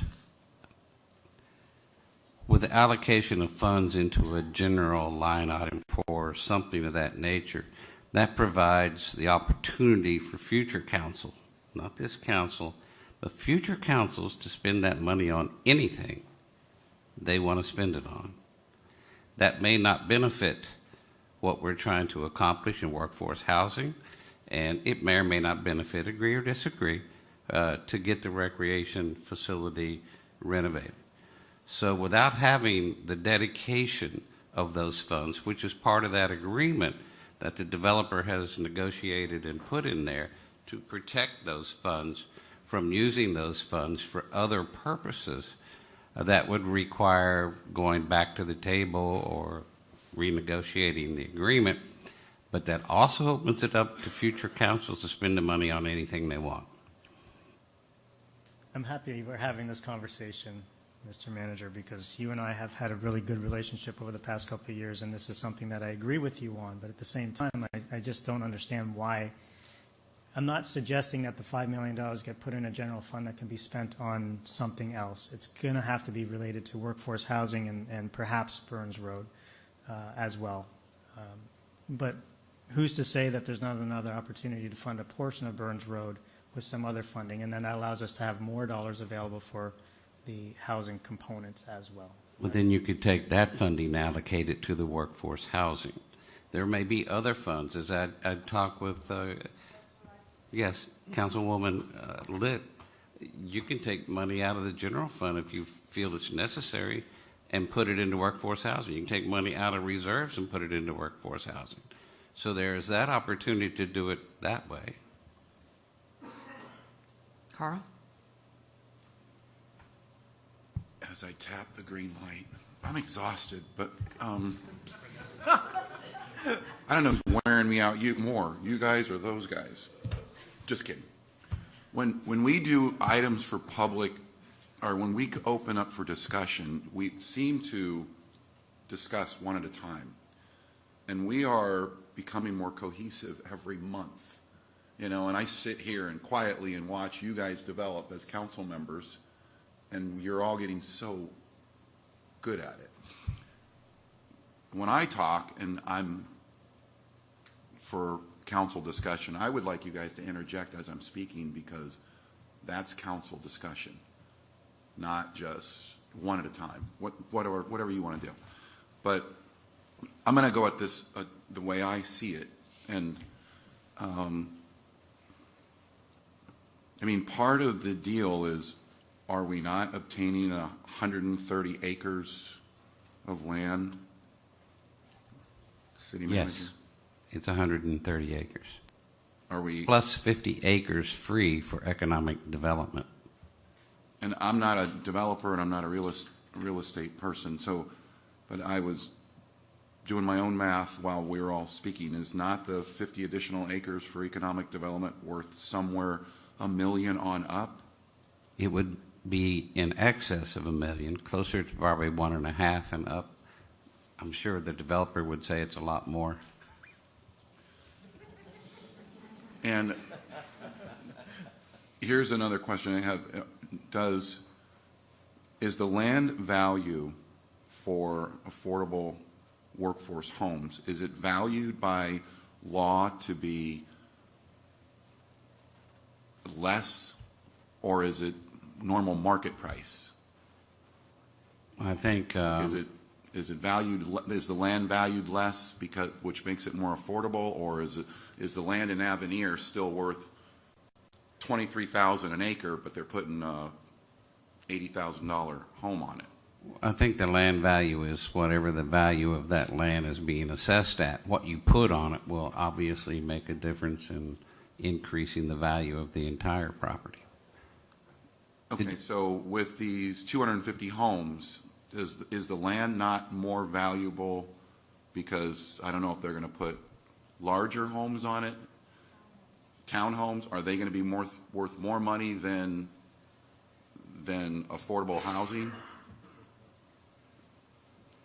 For the record, Brian Seymour. I'm the attorney for the applicant. Yeah, they're going to be worth more. That's why they're about $40,000 more per unit. So Natalie went through the math pretty well, and I got a B in calculus, so I'm going to leave it to her. But yeah, there's more money, and that's where the $10 million comes from. So the offset is that difference in the valuation. It's not bigger, by the way, in the sense that the townhomes are 250 townhomes. There's only so much land to work with, so right, it's not as though you could do a whole lot. The value of those townhomes are going to be worth much more, correct? I'm going a direction with this. Yeah. All right, so I'm going to do like really simple math, and I loved calculus, but this is not calculus. You went to Penn. I went to San Francisco State. I went to Harvard. I did not go to Penn. We value the workforce housing units at approximately $20,000 a unit. That's not, it's not exactly, but that's how we valued it. We value a townhouse unit at approximately $60,000 a unit. So the way we came up with this number was it's not very complicated math. It's the difference between those two numbers multiplied by 250. No, Rosa, how much is just for an estimate? How much is the townhouse going to be worth that what you're putting on? It's impossible for me to say. But today, a lot more. But it's certainly not the $750,000. If I could sell a townhouse unit for $750,000, I would be very happy. It could be $300,000 or $400,000. I don't know today. I'm the developer, and I look at it as a per unit on a per unit basis. What am I selling that lot for today? If it were as a workforce housing unit, it's $20,000. As a townhome unit, it's $60,000. And therefore, in order to get there, we're not making any money. At least we really don't think we're making any money on this. We told the city we'll pay you $10 million. Right. In addition to that, the 130 acres, we think is worth way more than the $8 million. So we think this is a great deal for the city, which we're happy to make because we really do want the city to succeed in having a great workforce housing program here because we are all a city. That helps us too. So. Right. I think you might be thinking I'm going a different direction than what I am. So we're tasked with making Avenir, in the short amount of time that we're here, the best project possible. And if we're thinking long term, then my thought on the value of the property as opposed to it being affordable workhouse long term is going to bring in more tax revenue to the city. Would we agree on that? Because land's going to be valued more as a townhome. So I'm thinking longer term like we all want to do. And I do agree that we need to fix up the community center. We have to.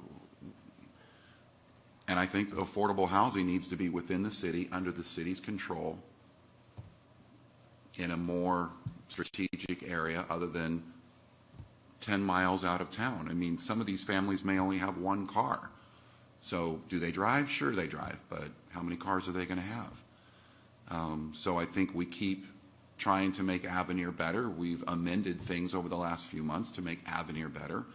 We weren't involved in this agreement with Avenir to put affordable housing out there, and things are constantly evolving, and we have to make both plans as best as possible in a short period of time.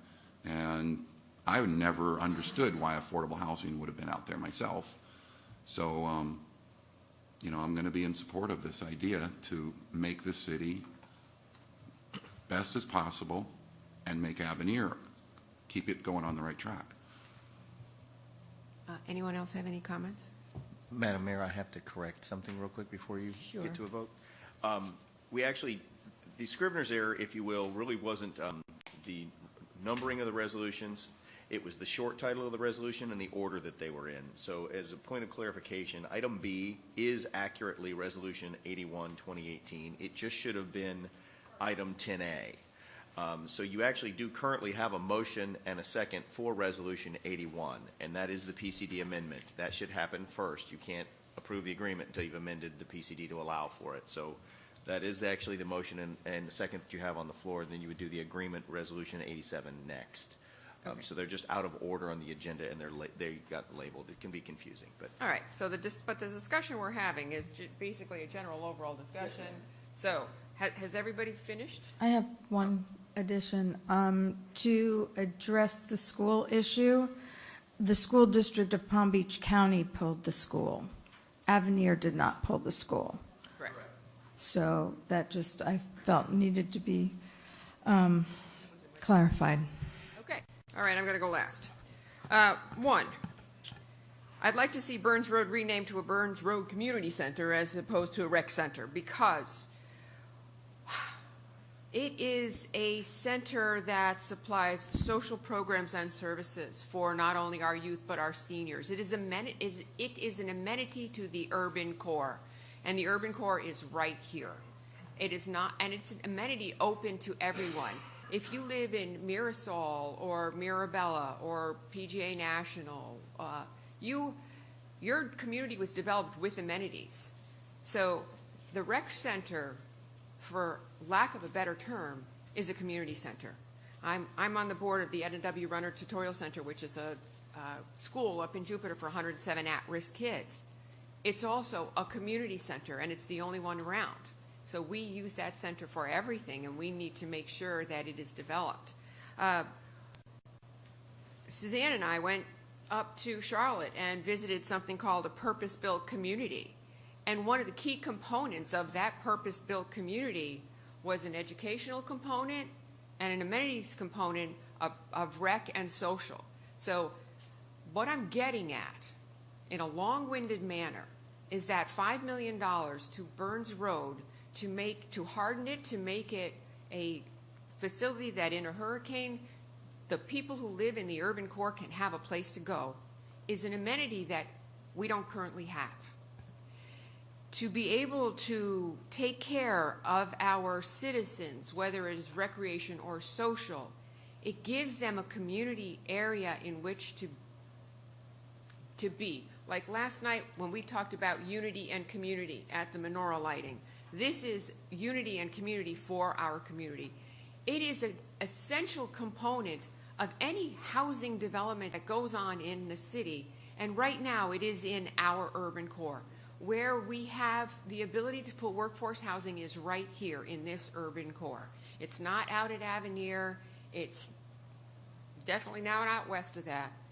And we need the $5 million for Burns Road just as much as we need the $5 million for affordable housing, essential services housing, workforce housing, whatever you want to call it. Mark and I both sit on the Economic Development Committee for the Chamber, and workforce housing, essential services housing is always talked about.